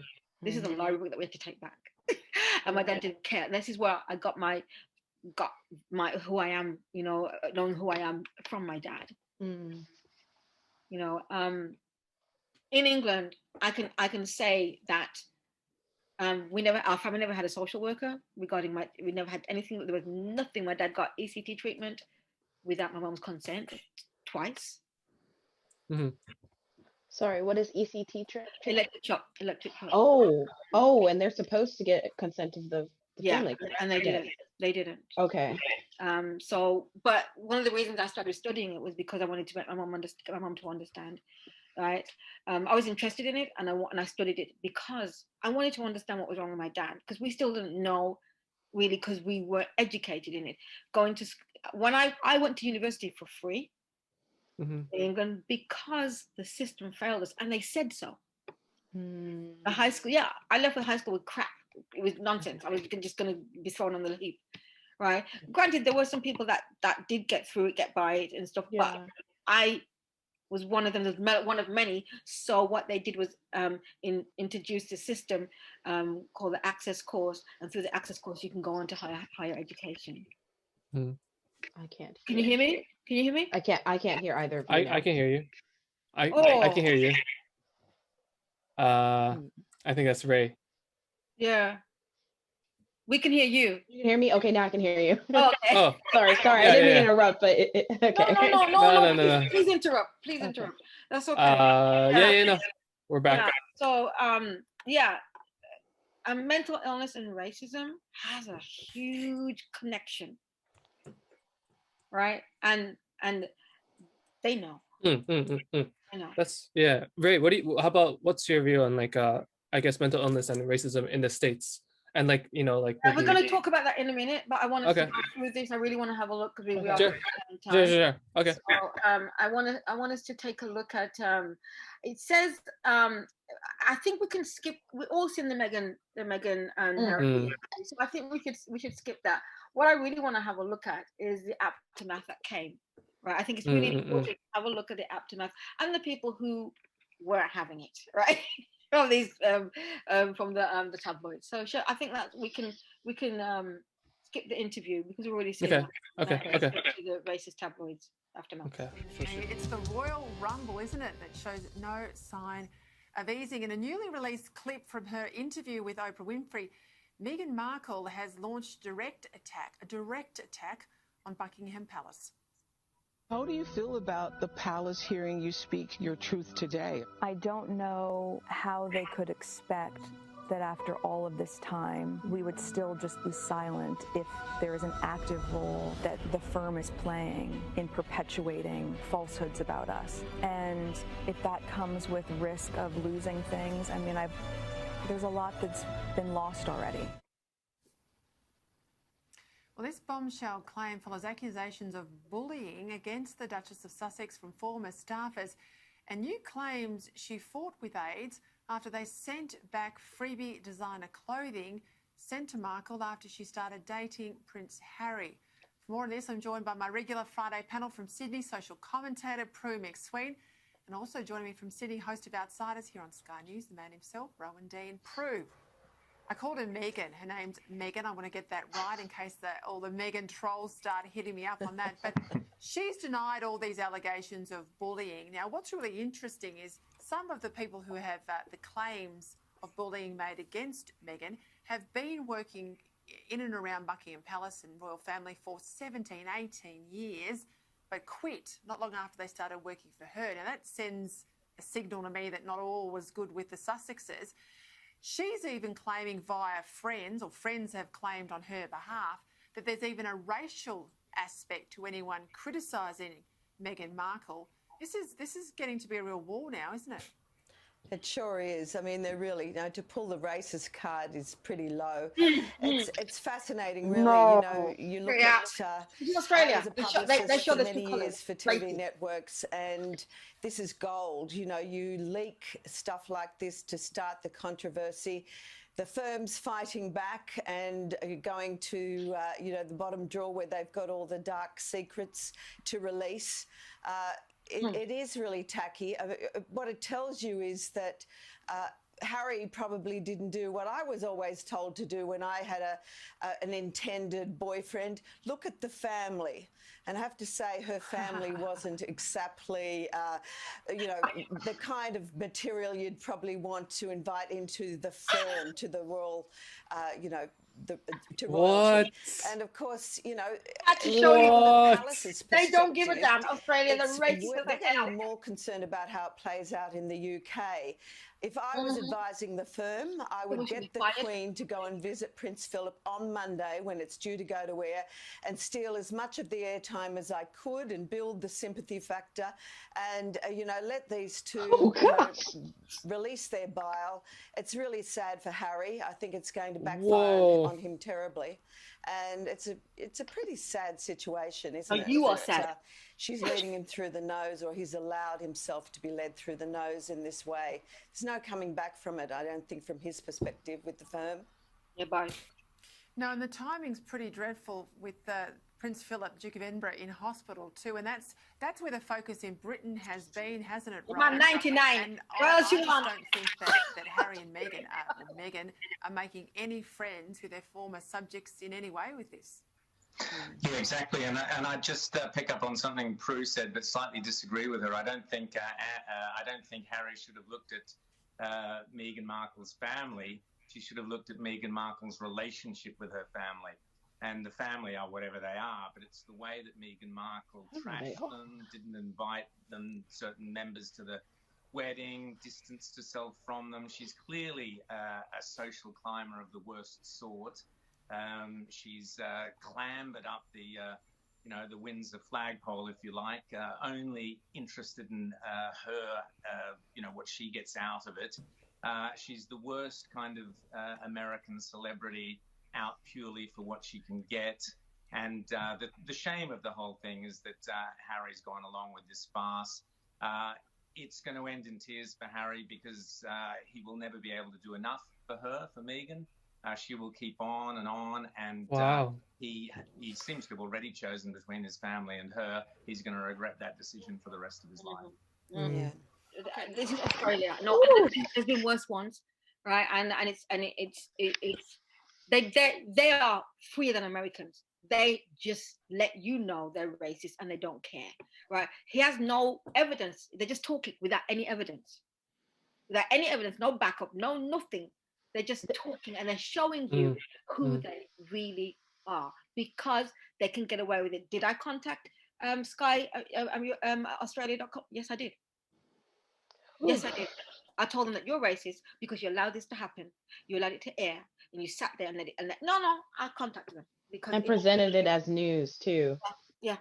That's like Fox News. They do that a lot. Yeah, Fox News. Meghan Kelly. Is their name Meghan Kelly? Oh yeah. Yeah, these are all just nasty racists that allowed to get away, and you blame the station because they let them spout their evil and hate.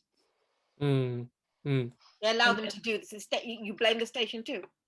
Absolutely. And that's why people mistrust journalism now, because it's you were supposed to be fair and biased and unbiased. There was no balance. There was nothing. They were all against Meghan, right? They had a panel that was all against Meghan. There's nobody there to defend her, right? Isn't that how it's supposed to be? And you could even see on the people attacking her. You could even see the news reporter. That don't know her, right? Yeah. The news reporter was smirking too throughout. Yeah. But they didn't know she's condescending. You see in the big face, the facial expressions. My goodness, when I was in school, we could not pass a story that didn't have both sides. Like you had that wouldn't fly. Right. Yeah, at least you want to show both sides, right? Yeah. That's what we try to do here. Is we show both sides. I want one of my favorite one is coming up. Is Piers Morgan and Dr. Shola. Dr. Shola Morse Shogo Bamimu. All right. Your reaction to that interview? Let me give my reaction to you, Piers. Okay, I just every rant you've just given the last hour. It's honestly, you're such a liar and a disgrace. Yeah, but you're about to do the same thing. I'm giving you the platform. You talk about the interview. You trash me every time you come on. You trash me every time you come on, which is exactly the thing you accuse me of doing. If you've got something to say about the interview, say it. Let me finish. You bring out coverage about Meghan and Harry on their wedding day and engagement, but conveniently forget to show the coverage before they got engaged, between the engagement and the marriage. So you conveniently forget that Prince Harry, in November 2016, talked about the racist undertones of the media. You conveniently forget all of that to paint this picture that all was rosy and hunky-dory. Nonsense. And then you were lording over the Queen. Listen, by all means, let's applaud the Queen when she does something right. But when she does something wrong, we need to call her out. What does she do wrong? What does she do wrong? What kind of grandmother? Let me finish. What kind of grandmother would be so close to her grandson, Harry, but then not use her power and influence as queen to protect them from the racist media coverage? I find what you're saying about the Queen actually disgraceful.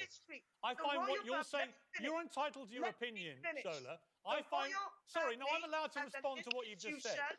Is rooted, listen, you might learn something. The royal family as an institution is rooted in colonialism, white supremacy, and racism. The legacy is right there. So you're now surprised that a comment would have been made by several members of the royal family about how dark Archie's skin is. It's not several members, actually. No, you can't spew lies. All right. Harry and Meghan. Are we allowed to engage in any of this? Let me finish. Well, you're not stopping. That Harry and Meghan had the audacity to speak that truth than you should be at the actual outrage of racism. Right, okay. Am I allowed to respond to this? Am I allowed to respond yet? You can respond now. Okay. I think what you just said about the Queen is disgusting. I think it's unbelievable. You talk about the behaviour of a 19. Am I lying when I said that? Allow me to say what I'm. Allow me to explain. And the institution is protecting. Right. Allow me to defend our royal family. Thank you. You tell me. Right. If you stop shouting, I'll answer you. You're going to stop shouting? Or after you stop shouting. Yeah. Let me tell you why I think what you said was disgusting. The Queen is 94 years old, right? Her husband is 99. He's lying in hospital for the 4th week, seriously ill. You talk about how could. Please let me speak, Chola. Everybody, come on, let's please let me stay speak. calm. Okay, whenever you're finished. Speedy recovery, but the reality is you cannot Chola, I'd like to deny finish my sentence, please. Any omissions or conduct I would like to finish my sentence. What your family has done that has perpetuated racism. Okay. You don't cover it up. Can I please finish my sentence? You have to be able to call her out when she's done something wrong. I'm going to finish my sentence now if you stop shouting at me. Here's the finish of my sentence. And one of the things that I mentioned to Daryl when he was watching this, I said, Ray, I want you to confirm what I'm saying here. The things that he said to her, are we allowed to engage? Have you stopped shouting?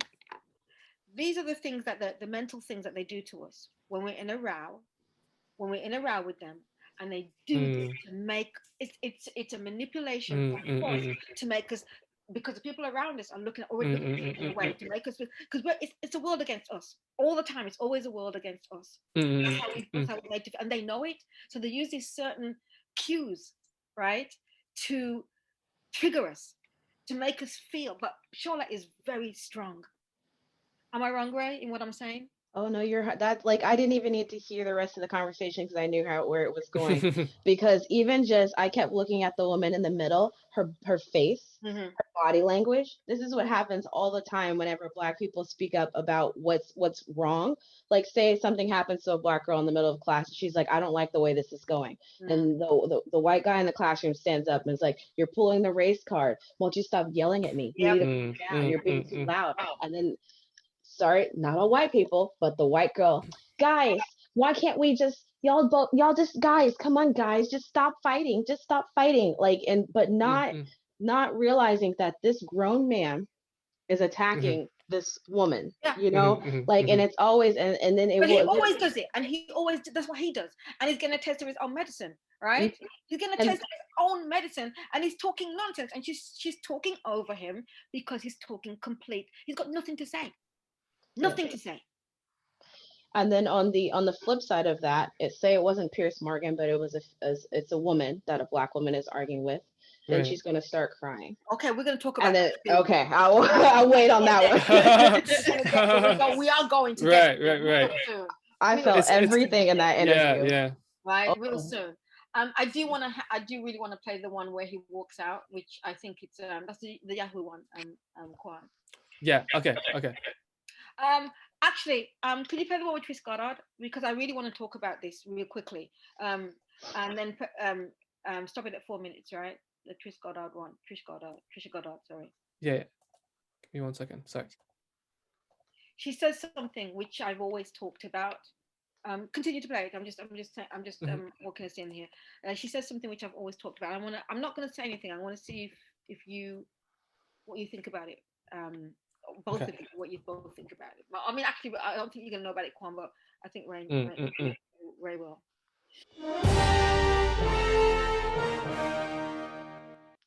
I'll remind people again of the front pages when they got engaged and when they got married, which we've got here, I think. This is a montage. You could not get a bigger collection of more ecstatic front pages welcoming the first biracial woman to the royal family. I remember covering the wedding. There was euphoria from the public and the media. And yet she says in the interview... Go ahead, Jay. No, that's on there, not me. Okay, sorry. From the beginning of our relationship, the press were racist. But the point that I think she was making was that headline that said straight out of Compton. Now, that might not mean anything to other people, but to a Black person, Shaka, you'd understand this. It is it is very painful. It's saying you're ghetto, that you're rough. And other people might laugh it off. But remember, if you've lived with this backdrop bubbling away, Piers, if I can, I'd liken it to if you're blind, if you're sight impaired your whole life, somebody might say nasty things to you every so often, but your whole life is affected by where people place things or don't place things, or whether there's a steps or there's a ramp, your accessibility to life, how much opportunity you may or may not have. I don't think she was ready for this at all. And I actually don't think Harry was either. I know from experience, it's very painful for a white partner to see firsthand all these little microaggressions and what have you, and they're shocked. If somebody brings up, yeah, but what colour is your child going to be? And I've been in that situation as well. It is deeply shocking. It might not seem shocking to the person saying it. Let me jump in on that. We don't know the context of that conversation. We don't know who's supposed to have said it. Can I put to you just a scenario that may have happened? And I wonder whether you find this, you would automatically think this is offensive and racist.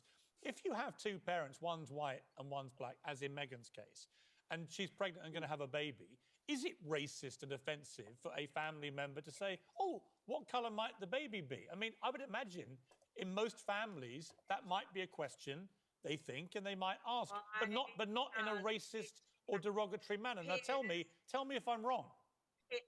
Piers, why does it matter what colour a child is? As long as a child is healthy. It's just it might just be curiosity, Tricia.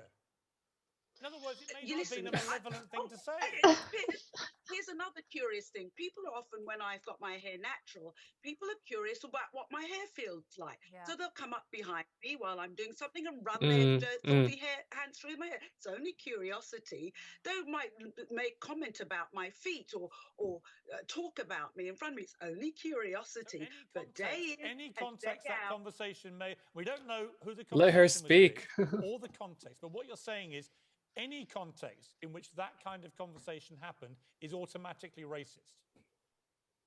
If you are working against a backdrop of non-stop stuff, it doesn't take one straw, it only takes one straw to break the camel's back. And what gets me is why is everybody else such an expert about racism against black people? I'm sorry. I'm sorry, Piers. You don't get to call out what is and isn't racism against black people. You can call out all the other stuff. I'll leave you to call out all the other stuff you want, but leave the racism stuff to us. I think when and I want to throw that out to you, Ray, to see what you think about this, because this is something that I always talk about. What Trisha Goddard just said to him. Do you feel this way too, or? I think we should leave it to the minorities to say what is and is not racism, because we're the ones who live and experience it. It's not just black people. Other minorities experience their own racism, have other experiences of racism and prejudice too. So they're the ones who can say what is acceptable and not acceptable. I guess an example would be appropriation. So as a black person, there's certain things that when I see other races do, it bothers me because I feel they're taking something from our culture and not giving our culture the credit for it. It's fine if you appreciate something, but please give credit where that came from. However, I have found in Japan that, and I can't say all Japanese people, but I have found that Japanese people appreciate it when foreigners do take part in things like wearing yukata and kimono and things. In my experience, they consider that okay. So if Japanese people, they're okay with it, then that's okay. I'm not going to tell someone, oh, you're appropriating Japanese culture because of this, because I'm not Japanese. So I guess that's how I would see it. That's brilliant. That's great. And this is what I always find is that when there's a table talking and the topic is race, the main topic is race, right, regarding black people. I'm not saying that they don't talk about Asian people, but it's not as often as they talk about black people. Right, and there's white people sit at that table, and they should not be at that table. This is my problem.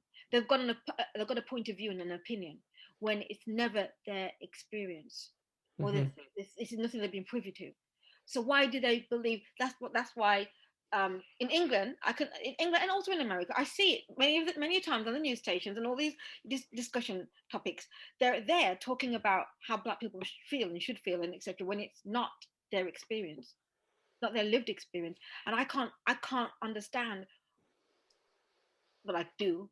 It frustrates me, is what I'm saying. And the arrogance of them coming to the table with an opinion, how we react to a situation they've never been privy to. Yeah.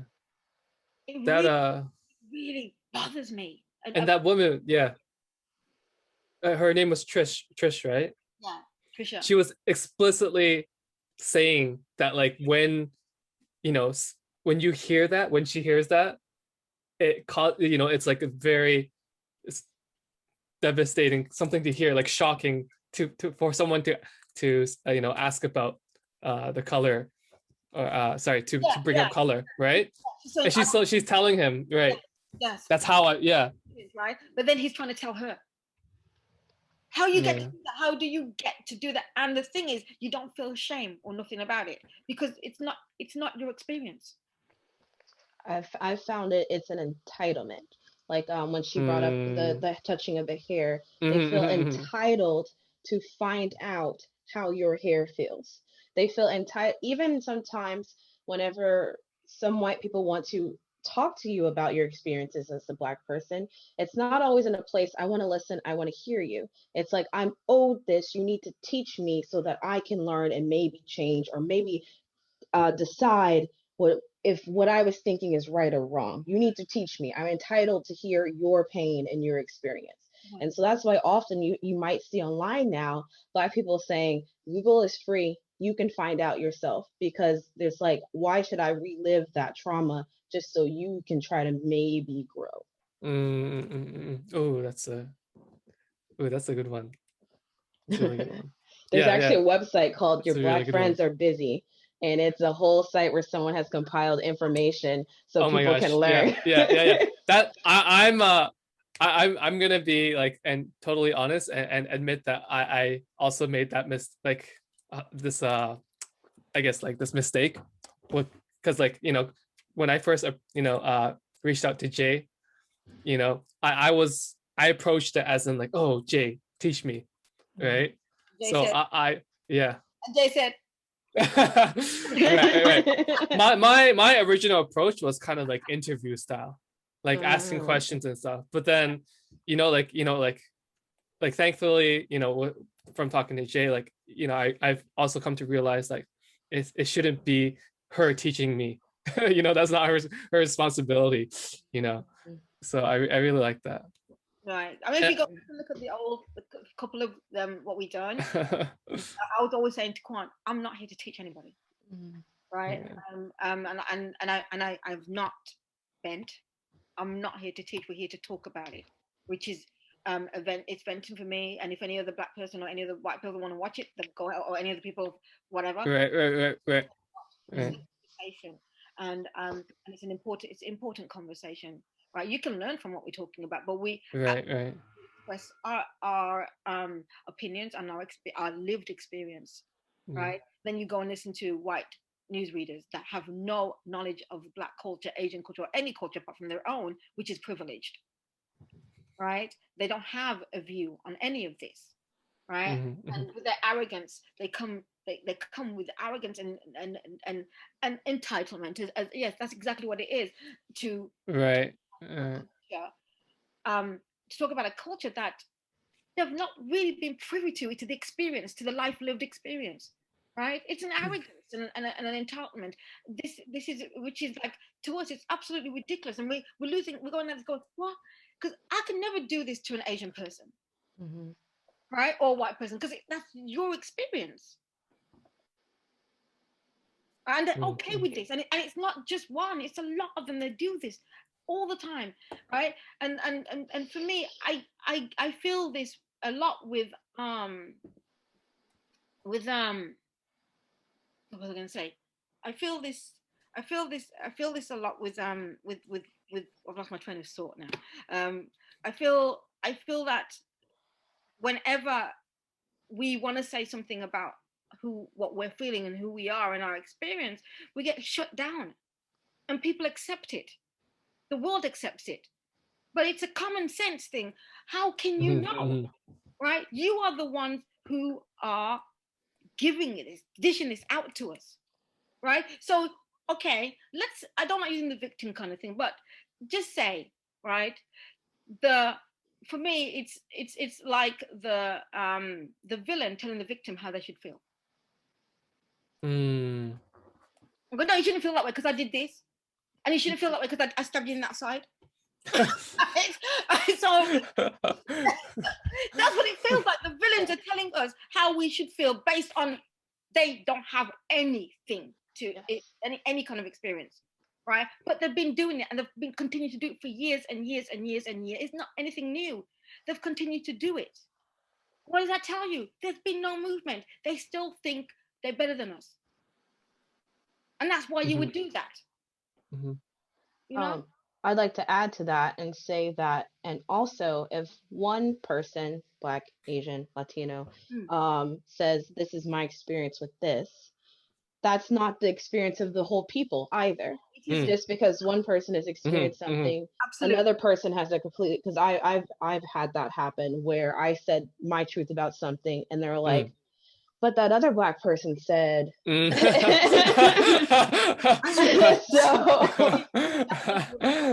woman said to me, co-worker, she went to me, is that a wig? And I went, what? I said, well, what business of you whether I wear a wig or not? Does it look good? Yeah, I think that's what you need to say. Well, Kaylee, I ain't Kaylee. That's how I do. No, I do not. I don't give them a chance, because the thing is, this is a in Japan where they're used to being respectful, and that was not respectful. Oh yeah. Oh yes. You mentioned earlier what are some of the things that you experienced in Japan, and the more I learn about Japanese culture, and the more I'm learning Japanese, I've noticed things, the way that, you know, there's a formality to how you treat people, and I notice sometimes when it comes to me, the formality just completely drops. Hell, girl, we talked about this.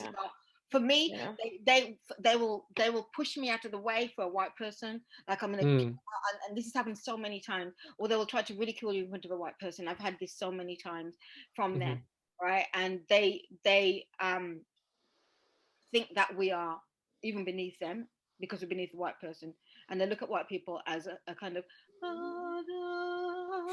you know that God sound, right? When that's how I feel that they look at white people, like, especially men.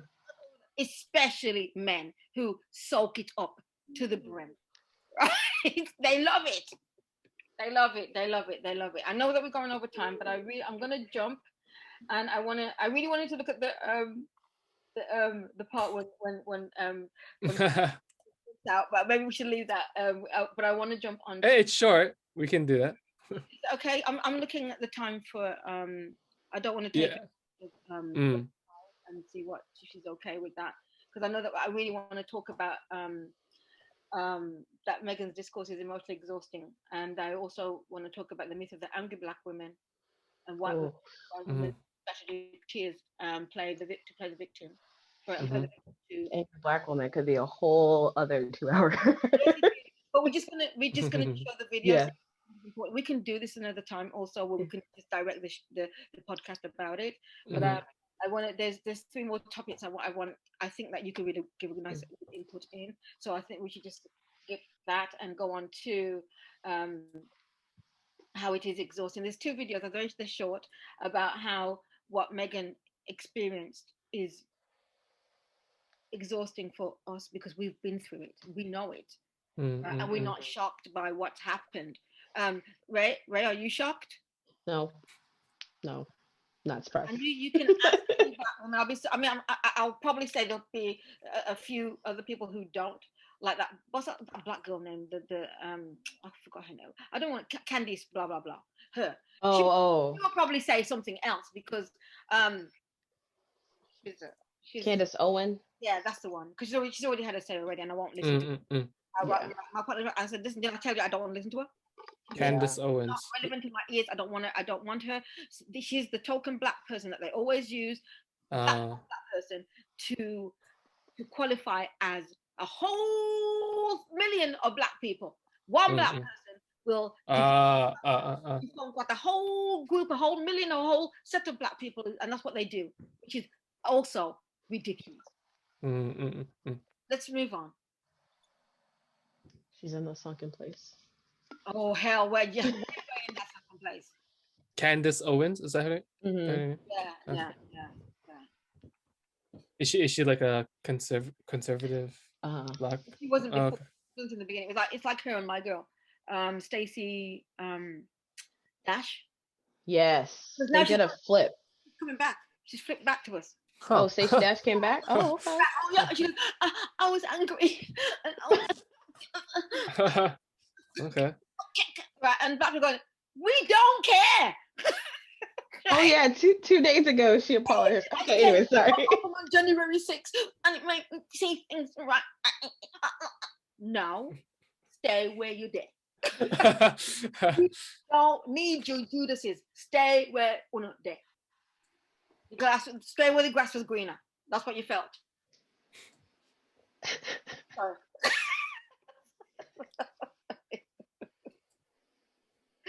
Oh my gosh. Go ahead, Kwa.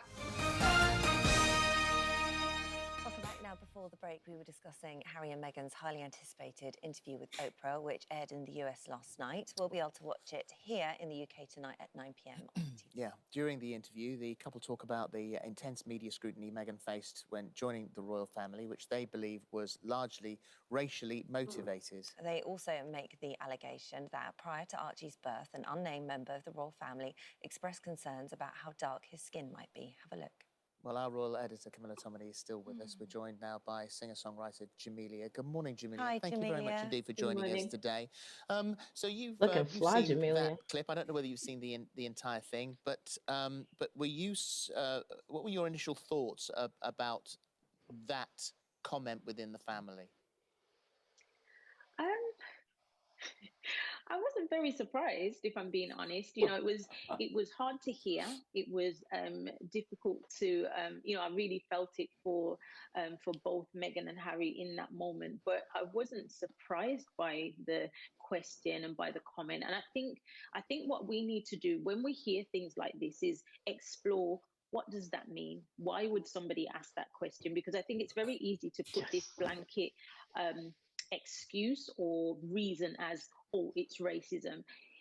What does racism actually mean? And for me, sometimes it means not knowing and not having the answers to question. It also is fear. It's also it's representative of a lot of things. A vast majority of racism is rooted in fear and not knowing. And I think I've heard questions like that before. Colorism is something that is rife within within Western society as a whole, and I think yeah, it's about exploring why do people ask those questions? Why is that important? Why did somebody think that that question was even appropriate? So, Jamelia, that was within the family, but Harry then also goes on to discuss racial discrimination that Meghan experienced in the media, and you've previously said that the UK media is systematically racist. I mean, it's a strong statement. Just explain what you mean by that.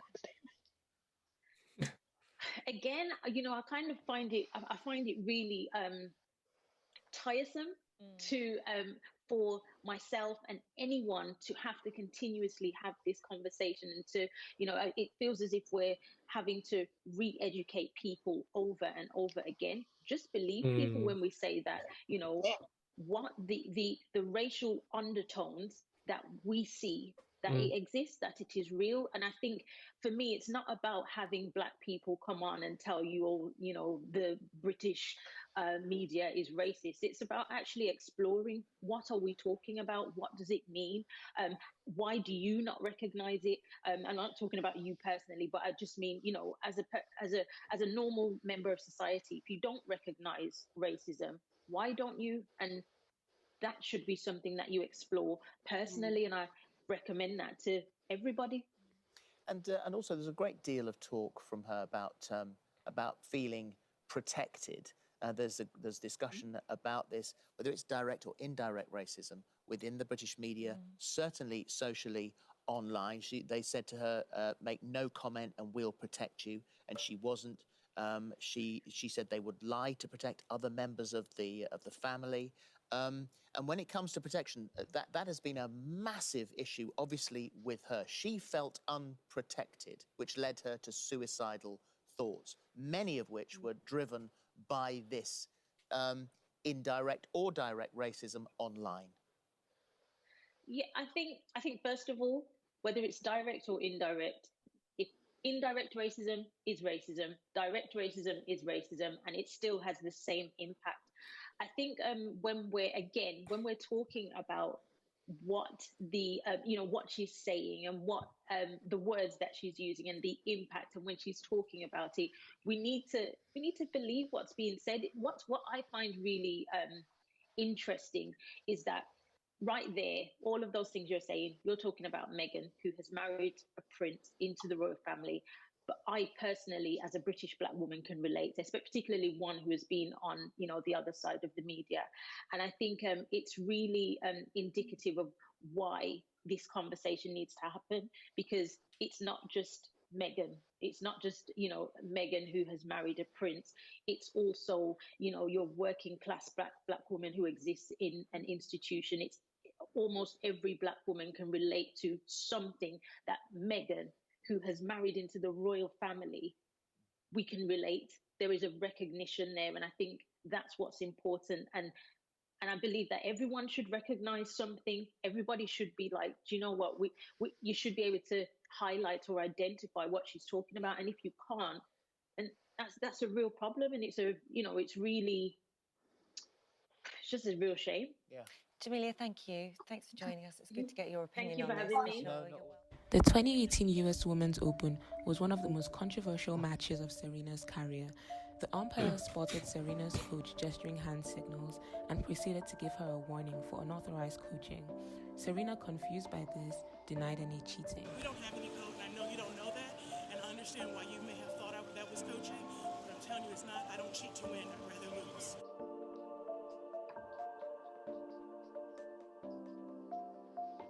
As the game continues, Naomi Osaka continues to dominate. Frustrated by this, Serena smashes her racket.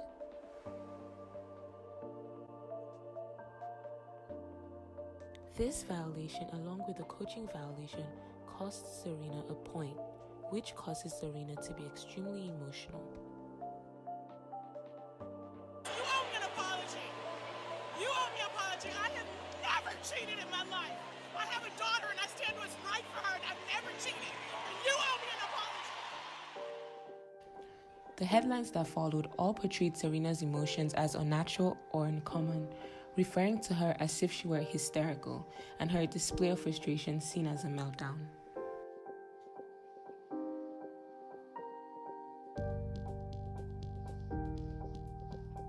An Australian newspaper published a news article with a cartoon illustration of Serena and Naomi, subjecting Serena to racist stereotypes about the bodies of Black women. The features reflect the dehumanizing Jim Crow caricatures so common in the 19th and 20th centuries. Serena is drawn as overweight with upright hair and really big lips, while Naomi Osaka is depicted as a white woman with blonde hair, completely erasing her Haitian-Japanese heritage. This fits a common racist trope of whites being victimized by obscene, ugly, and primitive-looking African Americans. One of the most iconic players in tennis history, John McEnroe, achieved this title due to his fine serving skills, as well as his confrontational on-court behavior that frequently landed him in trouble with the umpires.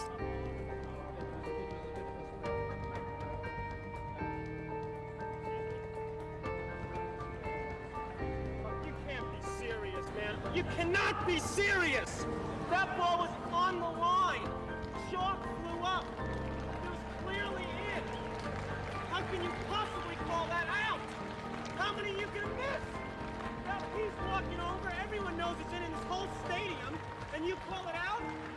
Explain that to me, will you? John wasn't subject to the same media criticism as Serena and was even celebrated because of this behavior. He landed many endorsements because not only was he taught to be good at tennis, but his display of aggression was seen as passion, and his confrontational behavior seen as courageous.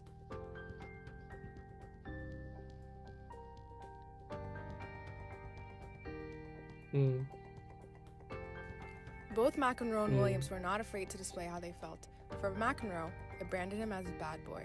For Williams, it deemed her a sore loser. Do you have any rules in there? Stop showing me your hands, okay?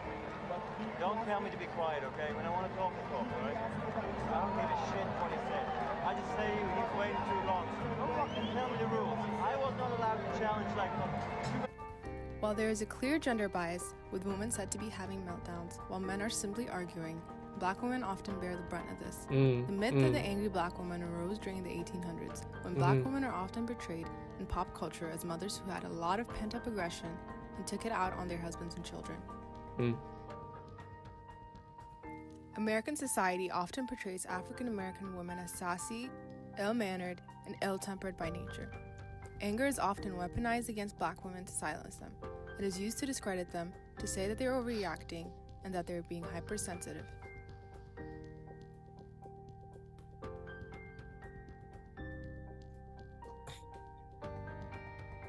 If it is true that Serena's temper ruined the U.S. Open legacy, her contributions to this damnation would be at the bottom of the list, right after many white men. Was I too loud, or too angry, or too emasculating?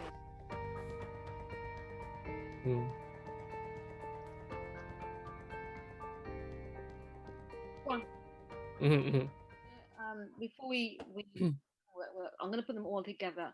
So, how we're going to talk about how white women, this is a title I got from somewhere else, but we're going to use the same thing, how white women use their strategic tears and play the victim to silence women of color.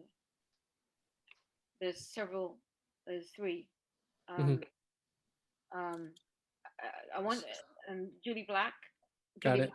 and Ginny Becker, and then we've got Sharon Osbourne and Sheryl Underwood. Ooh. It's important for us to really look at what book is going to have Canada open their eyes to what is happening on today. And yes, we celebrate and we heal and we kumbaya and we light. But Julie, what about what's happening with ourselves? I mean, this is the yeah, we've got to change the world, but people are really, there are a lot of like screwed up people in the world. There's a lot of colonial privilege. There's a lot of people happening. that really this need, room excluded, of course. And this so, studio excluded. Yeah, and there's a lot of people that have to work on themselves. I mean, when we there's see a lot that of people are who havoc sit in their cottages in their homes and don't have an experience like others and think that it's, well, you know, let me swipe my Visa card and make a donation, but I don't live this experience. What are we doing to change the current circumstances? We just had a Pope say he's not saying I'm sorry to Indigenous Canadians when he said that in 2015. It is happening right now. I'm not saying it's got to change. Yes, we forgive. I believe in Jesus. But why do unto others as you shall do unto Julie? you. Why are you no. attacking me? No, I That totally one. get what you're saying, and Hold on, No, I we're have live right now. utmost Why are you attacking me? I'm not attacking. The truth hurts. I didn't say anything to attack you, Jeannie Becker. I said nothing about Jeannie Becker. No, I'm just saying Did I say anything about Jeannie Becker? I just feel that you're speaking to me like I don't believe that. I totally get what you're saying. Let me tell you what you just said. I feel like. So whatever you're feeling, take it to the altar, because I'm not the one that's responsible for your feelings. Yeah, right. So because Julie Black doesn't agree with her, right? She's taking it, and she's making Julie Black a villain. We've been there. I know you're correct. We've been there so many times, and I told you a story about this when I was working at that same university. A white guy who is not over me, not over anybody. He told me to do something, and I did it, and then it came back, and then he addressed me in the wrong manner for doing something that he told me to do. So I planned what I was going to say. I planned, and I made sure I'm going to say it in a calm way, and I'm going to make sure that, I'm not going to, flinch or do anything. Why do we have to do this? But because we're Black, and we know what the outcome is going to be. So I planned what I was going to say. I planned everything. I planned how I was going to walk, how I was going to talk, how I was going to move my body. I planned it. And so I went to the guy and I said to him, you told me what to do the other day, and you really came at me in a really bad way, and I didn't understand because you told me to do it. I'm just going to ask you, please don't do that again. It's not good. Please don't talk to me in that way again, because I don't talk to you like that. And I don't know. He turned around and said to me, why are you being aggressive? Oh my God. And then I showed him aggressive. Oh my God. Because I put all that effort, right? Right. into treading on this ice, the thin ice. Jesus. Right? Yeah. Effort in for him to turn around because I was calling him on something. And this is the problem with people. They don't want you to call them on anything because why? Because we're still slaves to them. We still believe in them, right? So he turned it around and said I was being aggressive, and I showed him aggressive. That's what I can say is I showed him what aggressive really is because I ain't got time for your games. Let's watch the next one, and I hope I can be calm through it. So I really would like to know, because I've been knowing you for years since I've been here, and I've never seen anything come out of you other than, if I don't know, I'm willing to learn. If it comes off a certain way, I stand corrected. Right. That's the only thing I've seen. Yeah. So what would you say to people who may feel that you... Sorry? Yeah, just to pause it. So, like I just explained, right? You can see that Sheryl Underwood has prepared herself to walk across that thin ice, right? What I just explained to you, I want you to see it visually because I just told you about my experience. Sheryl Underwood. Yeah, Sheryl Underwood is a black woman. Yeah. Look at her walking across the thin ice and how she talks to this woman. Okay, go ahead. Got it. Let me just, it's a bit more.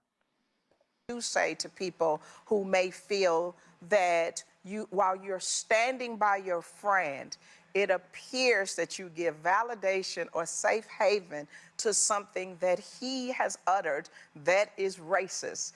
Even if you don't agree, am I saying it right? Okay, I don't know what he's uttered that's racist. I'm not trying to slide out of this one. Right. I don't know. Tell me, what has he uttered that's racist? Wednesday's episode of The Talk got intense as Sheryl Underwood confronted her co-host Sharon Osbourne for supporting Piers Morgan after he made controversial comments towards Meghan Markle following her sit-down interview with Oprah. Throughout the conversation, Sharon became very defensive over her friendship with Piers and even lashed out at Sheryl. Take a look. I feel even like I'm about to be put in the electric chair because I have a friend who many people think is a racist, so that makes me a racist. And for me, at 68 years of age, to have to turn around and say, I ain't racist. Right. What's it got to do with me? Okay, how can I be racist about anybody? How can I be racist about anybody or anything in my life? How can I? Well, I well, tell you, what? We'll be let me right tell back. you. We have more topics, so don't go away. And I think we should stop this. Oh. I will ask you again, Sheryl. Yes. I've been asking you during the break. Right. I'm asking you again. And don't try and cry, because if anyone should be crying, it should be me. This is the situation. Yes. You tell me where you have heard him say, educate me, tell me when you have heard him say racist things. Educate me, tell me. It is not the exact words of racism. It's the implication and the reaction to it. To not want to address that because she is a black woman and to try to dismiss it or to make it seem less than what it is. That's what makes it racist. But right now, I'm talking to a woman who I believe is my friend. And I don't want anybody here to watch this and say that we're attacking you for being racist. And for that, if I articulated I think it's anything, too late. I think that seed's already sown. But that is why I'm saying for me. I'm saying for me. For me. I thought I was asking a question about the perception for other people. That's why I prefaced it with, I've never heard you utter anything racist, Sheryl, but I have felt that Piers was racist in his stance against Meghan Markle, and the last time he was on this show, I said as much. I said it when he was on this show. And what was his answer to you? He didn't feel that. He didn't feel that it was racist. He didn't feel that the racial statements that he was making were racist. But I was talking to him. Okay, answer me this one, okay? Because I don't know. I don't understand. If he doesn't like someone, and I think this is for everybody who is born white. If Piers doesn't like someone and they happen to be black, does that make him a racist? No. No. That's a no. No. Right. So why can't it be he just doesn't like her? Why does it have to be racist? It's almost like, oh, I'm sorry, Sheryl. No, you go It's ahead. almost like yesterday when you were talking, Mrs. O, it sounded like he was really upset about, what you were saying is a royalist. Like, he is just so, like, deep into honoring the crown and honoring, and do I agree with what he said? No, like you. No, I Do don't I agree. think he should have walked off set? No. Do I think he should have sat there and listened to his other co-hosts like we're doing right now and having a conversation and learning from each other? I think that's what evolution, corrective evolution is about. She's turned it around to something what it's not, and that's exactly what they're basically saying. What Sherry is saying is nonsense, right? And when they basically just demolish everything she said, right? And that's how they get each other's side. And she tried to do it smoothly, go, but the key is that he's a racist, right? Let me explain to you, because you might not see this, Kwan, why we say he's a racist. So imagine if Meghan was a white royal and Piers was coming at her in the way that he's been coming at her for the last, I don't know how many years since she's been with Harry, right? Do you think he would have gotten away with it for this long? If Meghan was a white. If Meghan was a white royal. Or to say, like, it may be Kate. No. To say if he had this behavior towards Kate. Yeah. Right. Oh my gosh.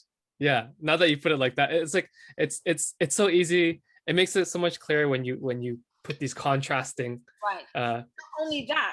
Not only that, he knows why he's getting away with it, so he continues to do it.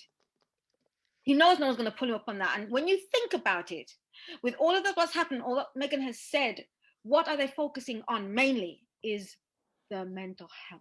That's why he was fired, as far as I'm concerned. He didn't walk out. I don't care what nobody says. Mental health is taken very seriously in the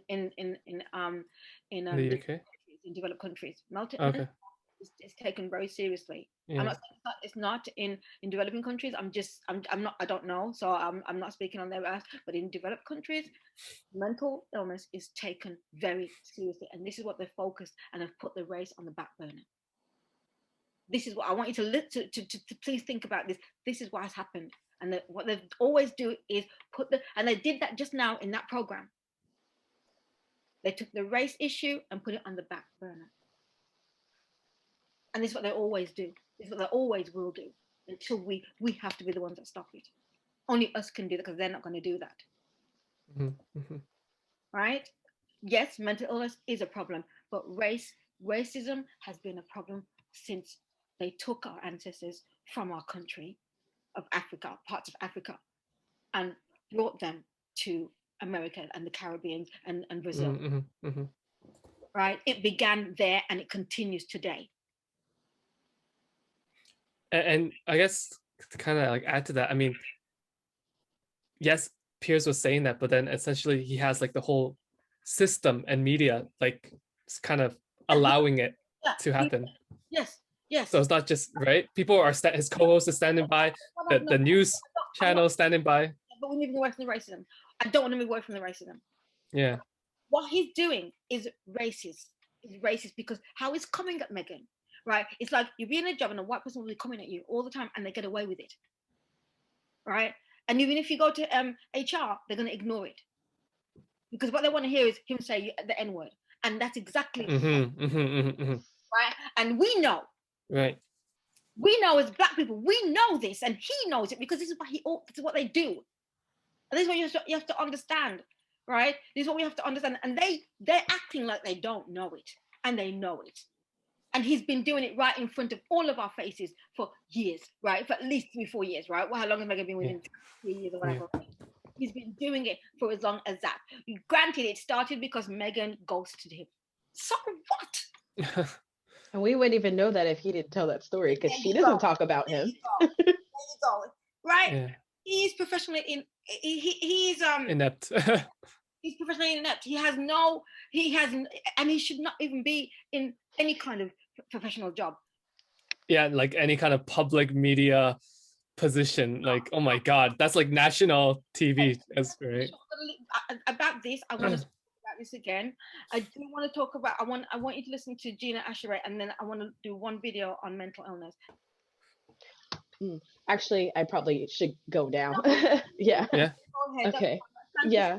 Okay. Thank you very, very much for having me. I will hook you up. Great, thank you. Sorry that it's gone over. I'm really sorry. But it was awesome, and you said everything and things that I would have missed. You said it, and I really appreciate that. Thank you so much. Thank you for giving me the opportunity. I love Thank what you you for guys are joining, doing. Ray. Thank you. Thank you. Bye. Thank you. Bye bye. Thank you. Your Thank thing. you so much. All right, cool. All right, you ready? Yeah. All right, cool. It's 7:30 in the morning. I just woke up, but I didn't sleep that well because I was still furious about the whole Sharon Osbourne thing. I know I shouldn't let this stuff get to me, but as a black woman, it's so infuriating and it's tiring. This is the epitome of white privilege. This woman gets to sit on her TV show and cry and shout down, talk over, gaslight, and attempt to humiliate a fellow host, and there will be no repercussions. Yeah. Imagine had those roles been reversed. If Sheryl Underwood had done the same thing to Sharon Osbourne, Sheryl Underwood would not have a job on television this morning, and that's a fact, standard. That is the epitome of white privilege right there. Sheryl had to be calm in the face of Sharon Osbourne's tantrum, in the face of her horrendous behavior, because you know Sheryl wanted to drag her by her highlights, but she can't. And that is what black women go through every day in the workplace, every single day. We always have to constantly be calculating and thinking what we're going to say, how we're going to say it, to not come over too aggressive or too angry, whereas Sharon could be free in her anger, free in her aggression, free in her gaslighting. Why she demands a black woman to educate her on racism. I'm going to say it again. I'm not going to say it again after this. White women, stop expecting black women to educate you. Go and educate yourselves. We are no longer your mammies. Get off our tits. You understand that? Mammies. Do you understand what mammy is? Mommies, no. So mammy is during slavery, and that when the black women used to take care of the children for the masters or when they were maids, and if the mother had a baby or was pregnant, the black woman, their child would be on the breast milk of the black woman, even in slavery. Okay. Right. Oh, okay. What she's saying, we're not breastfeeding you our milk anymore. That's wrong. Right. Gotcha. And go and go ahead and find out what you need to find out. Gotcha. Right, insane. If it was Sheryl Underwood, if it was the other way around, which I've always said to you, it's always double standard. If it was Sheryl Underwood that was speaking to Sharon in that right. And she would not have a she would not have a job today. And Gina said to you already, we plan this. We make a plan of how we're going to approach it. And I stand by her. And I'm telling you, if Ray was here, she'd tell you the same thing. Right? And she was not in her head when I was telling the story. So we plan because the repercussions, and it doesn't matter because no matter how we plan it, they still say we're right.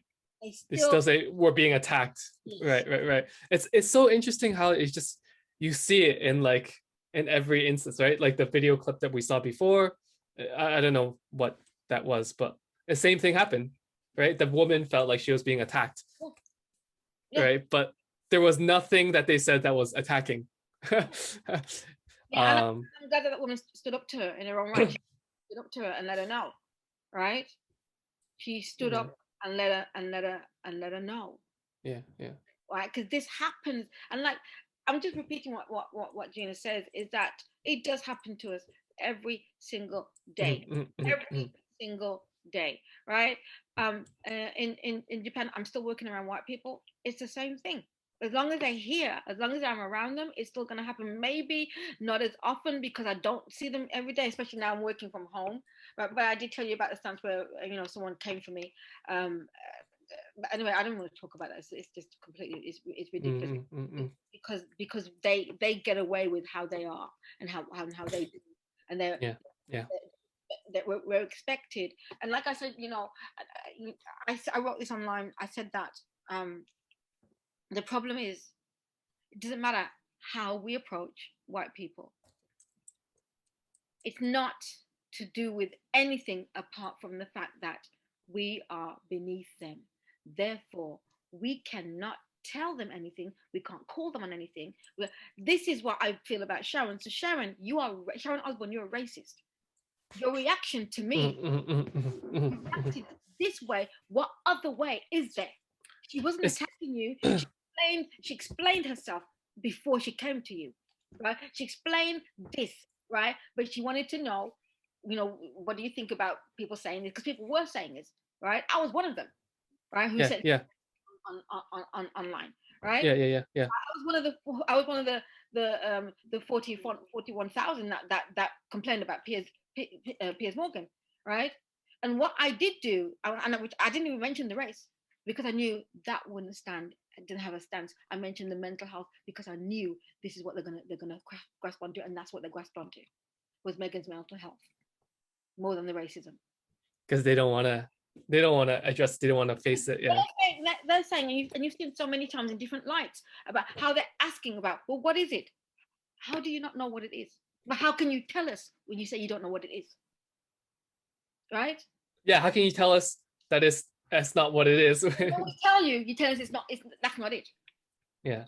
Right? Because you want somebody to come out and go, you N-word, or you black B, or you black F, right? That's what they're saying. That's for them. That's what racism is. But racism is what they say, right? Right.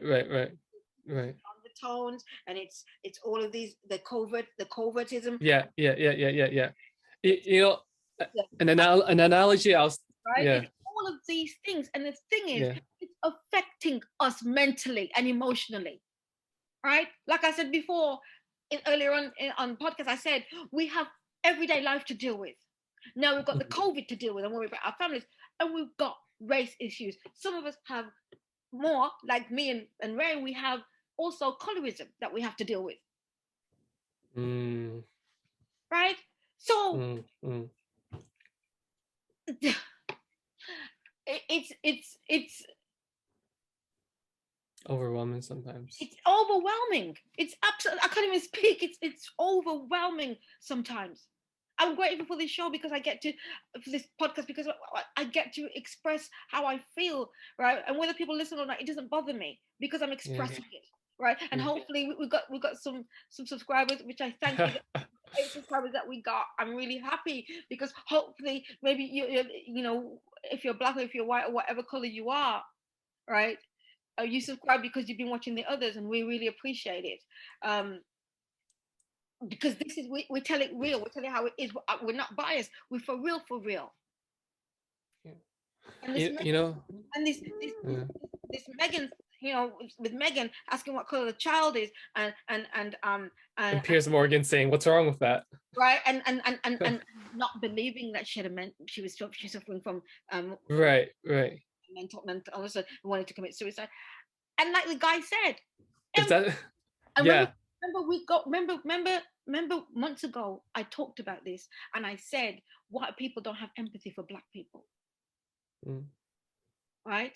A lot of white people don't have empathy. If you did have empathy, you wouldn't react in the way that you do to whatever we are suffering with, whatever what you've done to us, or what you keep doing to us, right? Based on race. If you understood, then you would stop. But you're not stopping because you have no empathy. You don't give a goddamn, right? We're not equal. You never ever want to see us as equals because you have a fear of what. Right. If we become equal. There's no, I guess, the way that like they communicate. There's no sense of like want or desire to understand or to listen. It's always defending. Yes. Rather than please tell, like, I want to hear. I want to, I want to hear. I want to know. Right. Rather than it's always just like, tell me I'm wrong. How am I wrong?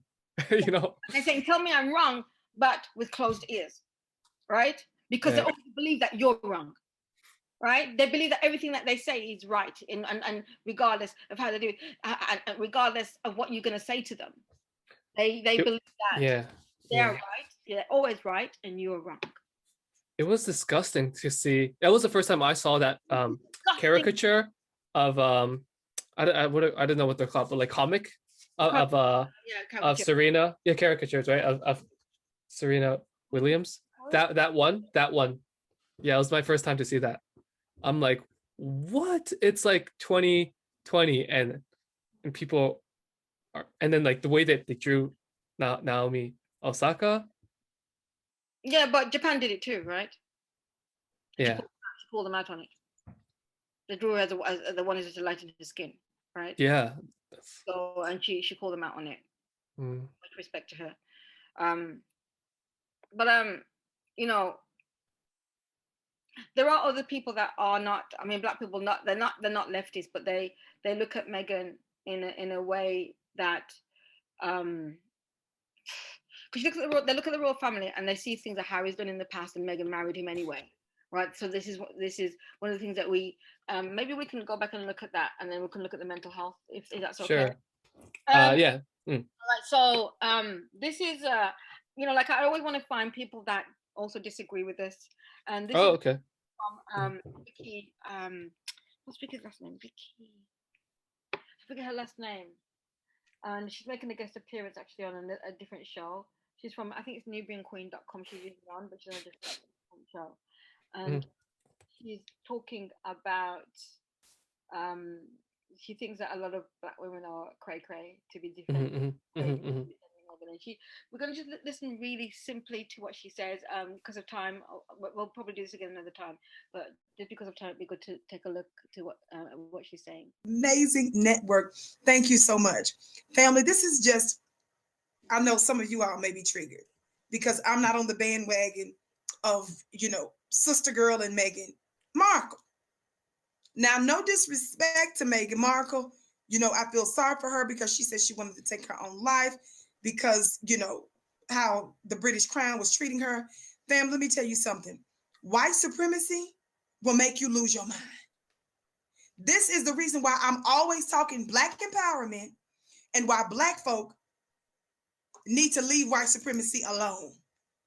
Not try to keep, not constantly touting the promised land with white supremacists in it. Not touting modern, you know, integration. Talk Black to me. I'm always talking about, you know what?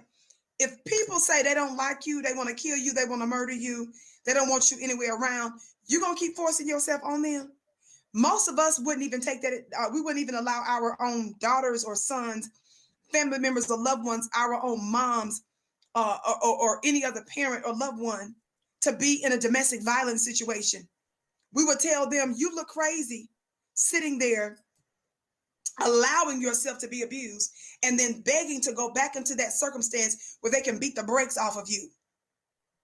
This is a domestic violence situation between us and members, white supremacist members of the dominant society.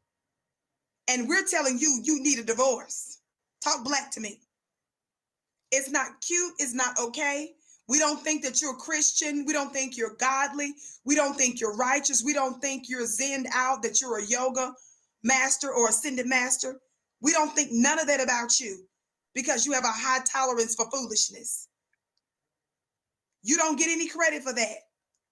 In fact, we think you are not only out of your mind, but we think you're dangerous to Black society. Because see, when you normalize behavior like that, especially on the level of a Meghan Markle, where millions and millions and honestly billions of people on the planet knows who she is, that's really no exaggeration. And for sure are aware of the British monarchy. That's very dangerous because you're normalizing these types of behaviors. Watch this, and you even celebrate them. I'm not in the business of doing it. That separates me from other of your LeBones and biscuits brigades. Vicky talks about, on the one hand, Black empowerment, do for self, and on the other hand, how white supremacy cannot be sustained. We're not teaching our people how to walk on eggshells around white supremacy and to just deal with it. Would you say just deal with cancer? Just let it hang out if at all possible? No, your ultimate goal is to get better, feel as good as you can, and to eradicate that cancer out of your body. Mm. Nobody makes plans to hang out with cancer. Somebody talk black to me. And if you don't see the clear and present threat and danger that the institutions and systems and mindsets and beliefs and behaviors of white supremacy, if you can't see that, honey, then we're going to get away from you. We're socially distancing from you. So I see her point, right? I see her. Do you see her point? How I understand it is that she, hold on.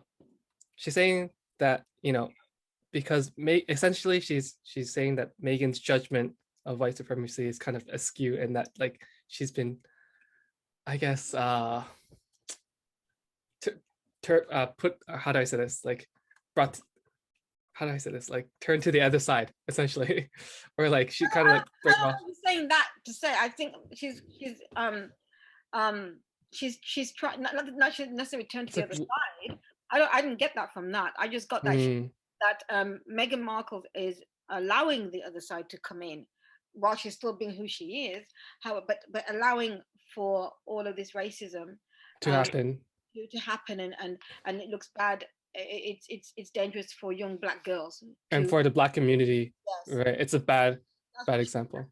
That's what she's saying, and to like indirectly support, or like right. So I'm not sure complicit. I'm not sure what you're getting. She's okay, no, sorry, never mind. Right, so, but I guess also, like, you know, she's saying that Meghan is being too complicit with like the whole system of racism, and that like if why are you letting, you know, being a part of this essentially, you know, right. And I remember you know, when I was talking to Daryl, and Daryl said, well, you know, Harry's this and Harry's that, and I said, well, but he made it go. I mean, when she told him that she wants to kill herself, why did they still go ahead and go to that event? And I said, he should have said, I'm not going. He didn't put her first. I was very real about that. I said he didn't. There was an event. Did you watched it? Did you watch the event? Which event?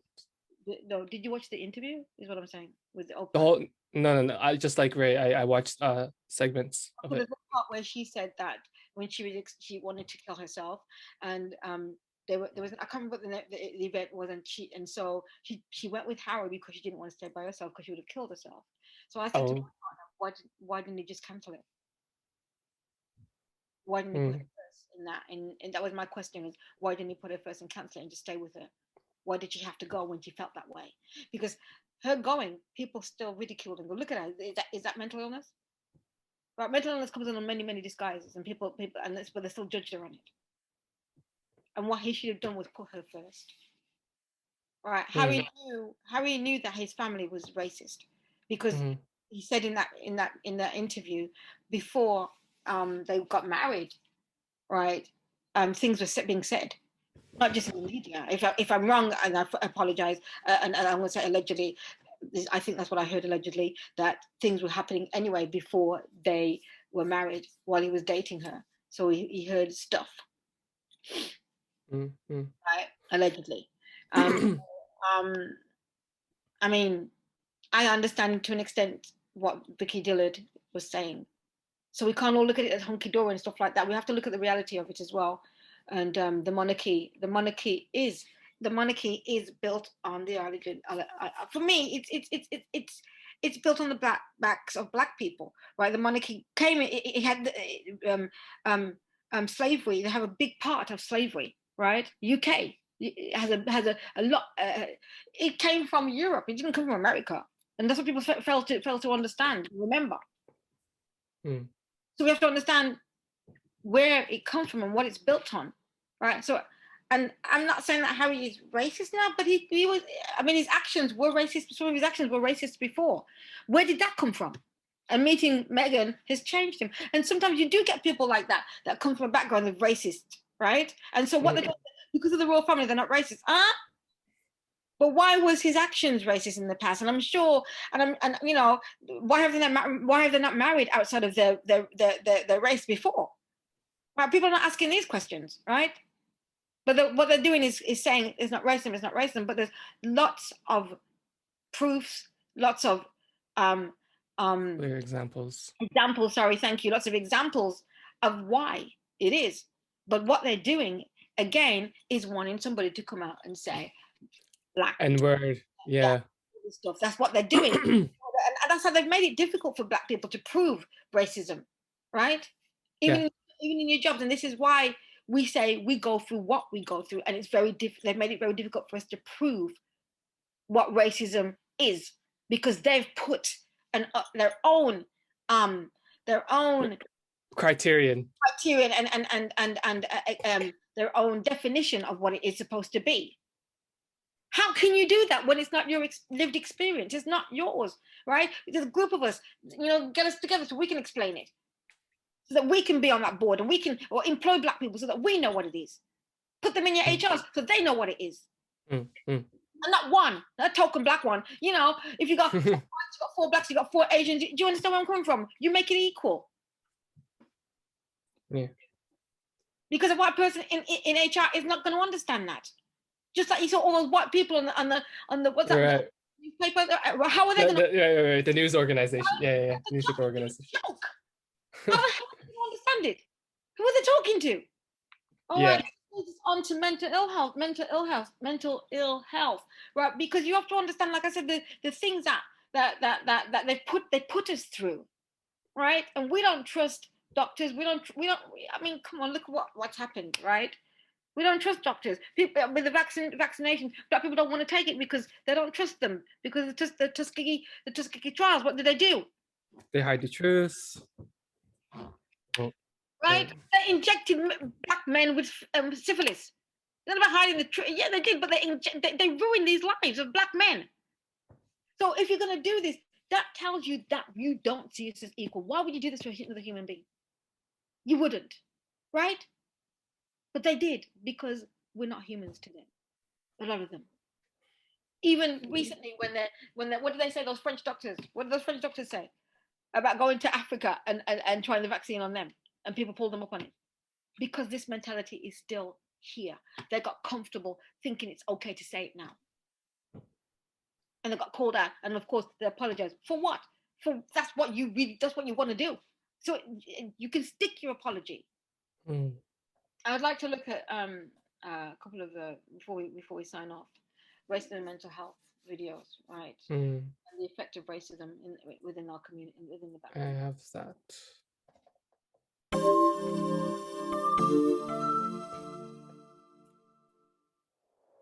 Racism and mental health are connected in many ways. This video will discuss the impact on people and communities who are targets of racism.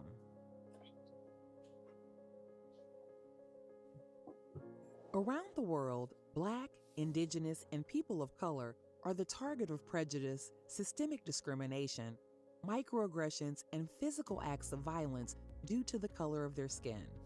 Experiences of racism not only cause distress in the moment, but can also lead to mental health issues that become more severe with each experience. Let's review some of the immediate and long-term effects of racism. During and immediately after experiencing racism, the fight-or-flight nervous system response may be activated. This survival response prepares people to respond to threats in the environment and can include anxiety or stress, a faster heartbeat, sweating, nausea, and racing thoughts.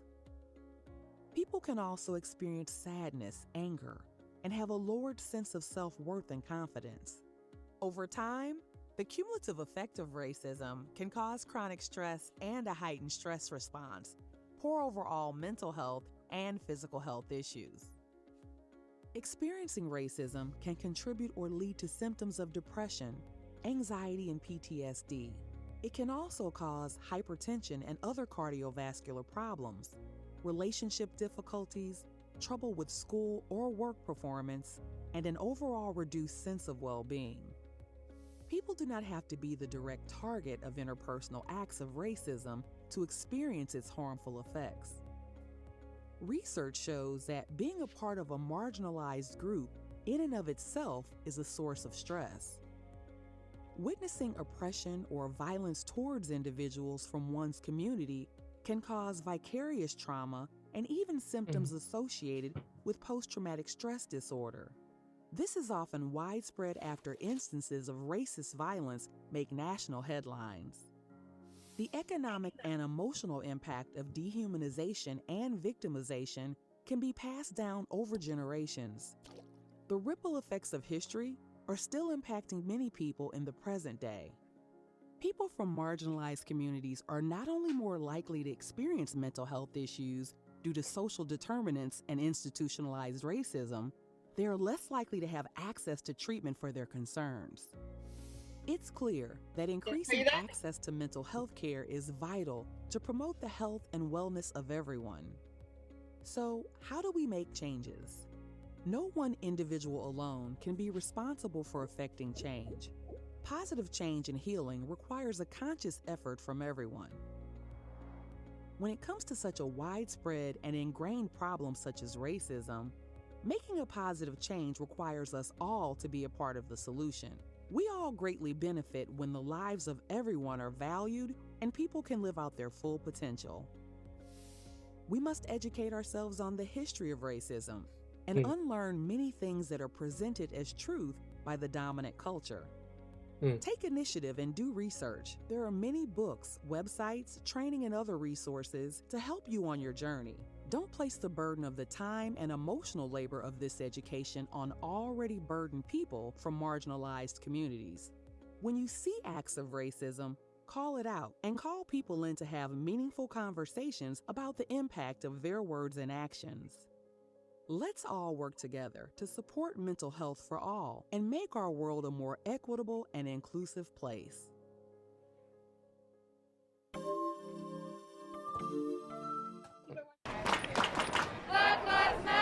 Racial trauma isn't just something that Black and Brown Americans experience regularly.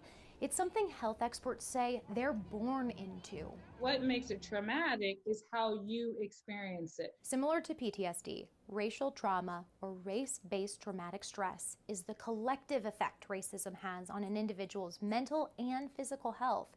It can be from major experiences like workplace discrimination or hate crimes, or it can be the result of an accumulation of many small indignities called microaggressions, or system or institutions that enforce structural oppression. There was a national survey done by the American Psychological Association, and about 25% of all African Americans, 30% of all Native Americans report at least one of those experiences at least once a week. The APA says not only do Black, Indigenous, Latinx, and Asian American people significantly suffer from racial trauma, but that it can also compound with additional oppression based on gender or sexual orientation.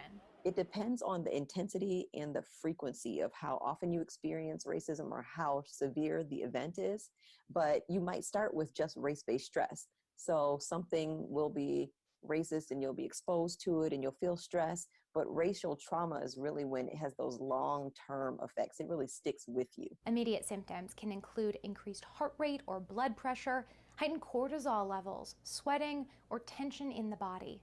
Long-term chronic exhaustion and fatigue are among the most common symptoms. Just sadness, underlying or overt anger, even thinking differently about yourself. So sometimes believing or starting to endorse those stereotypes that people might have about your racial group. If you're experiencing racial trauma, you might have some of that internalized racism. Increased hypervigilance, the having the nightmares or flashbacks, avoidance of situations where they may, perceive it as threatening. All of those are consistent with what we find in race-related stress and PTSD. And so there's a lot of overlap. Kind of, bouncing back and forth between that and numb, and never really feeling safe and socially connected and supported And that also affects your brain and how your brain develops. America's healthcare system impacts racial trauma too, making it more difficult not only to find help, but someone who understands a patient's experience.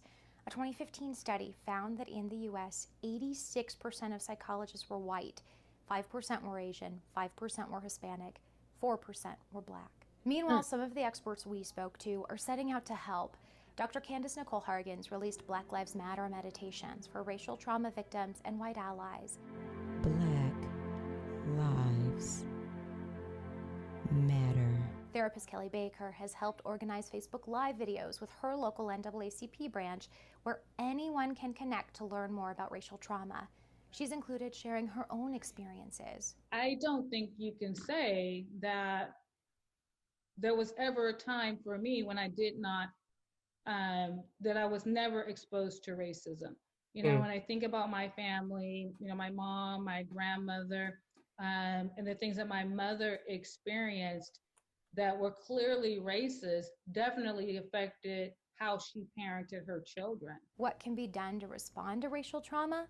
Dr. Erlanger Turner tells Newsy adding an official diagnosis of racial trauma to the DSM-5, an encyclopedia of sorts for mental health professionals, is not the solution. He suggests racial trauma's existence is something everyone should be aware of, especially healthcare providers and policymakers. If you are white, you do need to make sure that you try to understand that person's experience, that you provide some sense of solidarity, that you don't apologize. I think people oftentimes want to apologize in these situations, and that's really not helpful. We need solutions. And so I think that is one of those things that we have to do better and make sure that we take ownership. Lindsay Thies, Newsy, Denver. What's your take on this? What you just saw? Yeah, well, one of the things was just like seeing the statistics of the number of white psychologists.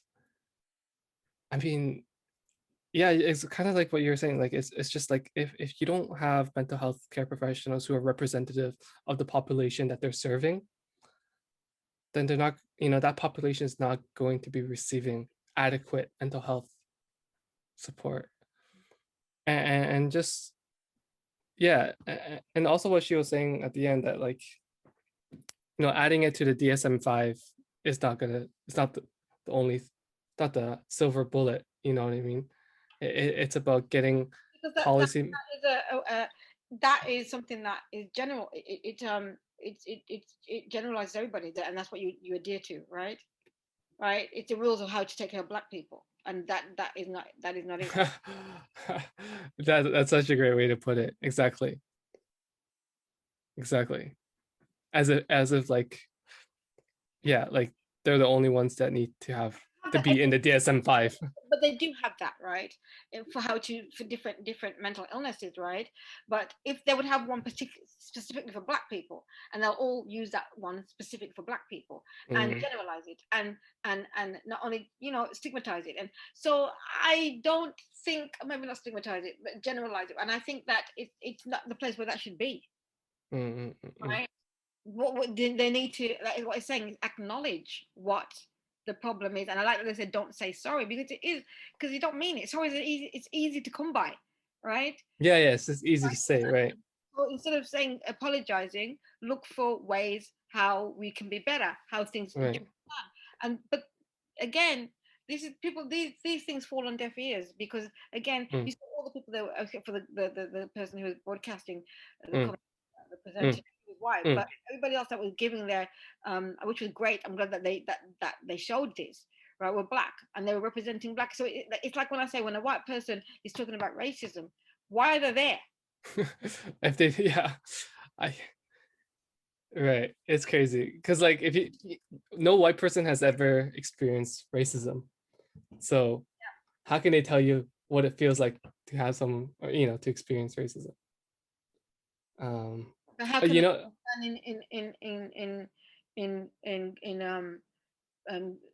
you know, guiding someone that's have that been through the trauma of it? So how can they, you know, you should be looking at everybody, right? But you can't, because Black and even probably Asian peoples are left out of the picture. and we don't trust you because you're not really there for us, and your system isn't there for it. We're not included in your system in the ways that you do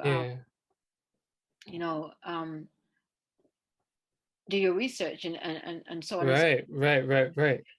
Sometimes your research is biased. Right. But biased.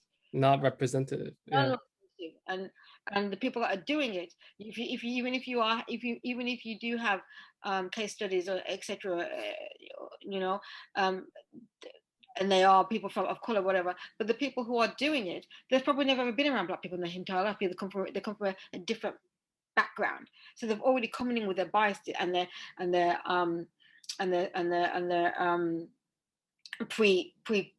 preconceptions, right? So what experience do they have to come and tell me how to, do you know what I mean? How to be, how to be able to live a life normally, or well, not normally, to live my daily life. Right. Yeah.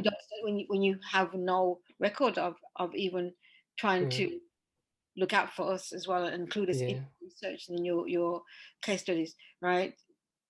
Yeah, well, another point I wanted to raise was just like how in the video it talked about how, you can still experience the, I guess, like the effects of racism, like the traumatic effects of racism, like vicariously.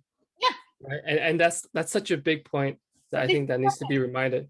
Yeah, but this is the thing, right? What the problem is, Kwan, is that white people are too busy telling Black people what racism is, how to feel, right?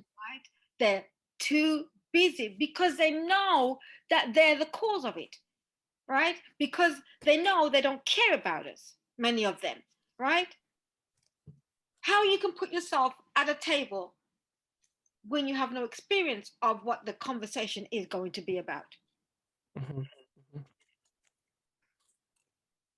And it makes it just think about like Piers Morgan just saying that everything Meghan is saying is a lie. Just blatantly. Yeah. Well, I would like to end it with the last part with Alex Beresford, right? I'd like to end it with Alex Beresford. I do want to say that I think that as Ray said, that Sharon has since apologized. For me, the apology is not accepted. You treated Sheryl Underwood like a flipping obedient. Excuse my flipping is okay, but like a disobedient slave. That's right, and that's supposed to be your friend. Right? Is that how you talk to your friends? Really? And your excuse of I got defensive. What are you getting defensive for? Why? Why? Why are you getting defensive? Please explain. If you didn't do anything wrong, what are you being defensive for? What are you getting defensive for? Because you know. That's why you're getting defensive. A person gets defensive when you know you've done something wrong. And what Cheryl's mouth was nothing. It was not an attack on you in any way, shape, or form. Right.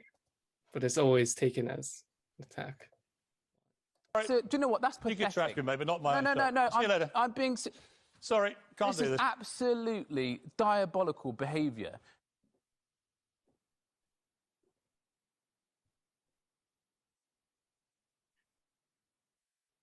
You don't like Meghan Markle. You've made it so clear a number of times on this programme. A number of times. And I understand that you've got a personal relationship with Meghan Markle, or had one, and she cut you off. She's entitled to cut you off if she wants to. Has she said anything about you since she cut you off? I don't think she has, but yet you continue to trash her. OK, I'm done with this. No. Sorry, no. Sorry. So, do you know what? That's pathetic. You can track him, maybe not my. No. See you later. I'm being. Sorry, can't do this. This is absolutely diabolical behaviour. And I'm absolutely... I think we need to. I think we need to just all take a break. She did that again. She did that again, right? She came in again and did that again. Right. He wasn't in any way angry. He was just saying we need to. Right? He's expressing, and then she's like, we need to, like Alex was. As if there was some kind of huge conflict. Please. Whereas really the only one who was like acting out of order was acting like a spoiled child. I mean, it's It's embarrassing. It's embarrassing. And this is the man that they've been listening to, right? For years. Yeah, trash Meghan. Shout out. Right. And irresponsibly, right? Speak of Meghan, and he knew that he would get away with it because she is not white. He did it, and what he did, his action is racist because you know you would never do this to, as what Ray said, you would never do this to Kate because you know you couldn't, and you know your actions are racist, and I know that afterward he together. But Alex, I'm sorry, and in fact, no, I'm not sorry. He's racist. How he talks to people, how he talks to black people, how he does that thing which I said before, how he talks to you, he manipulates you, he makes you feel. We know this because this is what you do to us. You've been doing to us for years. And for me as a child, I know this. And growing up throughout my life, every day, that's what you do. And you know what you're doing. Mm-hmm. Right? You're acting like you're better than us. Mm-hmm. Right? You're looking, because you know you've got the support of other people looking down on us because we're the angry black woman, we're the disobedient ones, we're the ones that are the troublemakers, we're the chip on our shoulders, we're the uppity ones, as you call, right? But his behavior is disgusting, absolutely disgusting, and you see it time and time and time again. But who are they coming for? Meghan Markle. Why? Because she's biracial. What if she was black? What the hell would they have done to her then? Right, Meghan, as far as I was concerned, they wanted to kill her. That's what I felt. They wanted her to commit suicide. Jesus. That's what I felt. Right, this is my opinion. It just felt like that was what if she had stayed, that would have happened. That was what would have happened. And they wanted her to stay so that she would have done that, so Harry would have been free from her. Let's see what happens. Yeah, it just always goes back. I do hope Harry stays with her. I do hope that because they will say he's gonna go back and he's gonna, and I hope that he does have her back. Yeah. They're in the States, right now. Yeah. I will see the power. We'll see the power. Yeah. I keep thinking about what we were watching earlier about like if someone tells you that they're having suicidal thoughts, that they're depressed or something, their first response is not, "Oh, you're lying." No, it isn't. In the same stance, right? If someone told you that they've been racially discriminated, you don't tell them that they're lying either. For me, it's the same. Nice. The same thing. Nice. I like it. Exactly. It's the same thing, but what they're looking at. I like it. Yeah. If someone says to you, "I'm experiencing racism," right? This is my experience. Experience. Right. That they're not. Right? Just because you don't think they are, don't mean that they're not. Right? And you, as a white person, who are the instigators of it, you are the ones that throw it at us, right? You don't have a mouth in this. You have ears to listen. And on that note, I want to thank Ray again. Thank you, Ray. Thank you, Ray.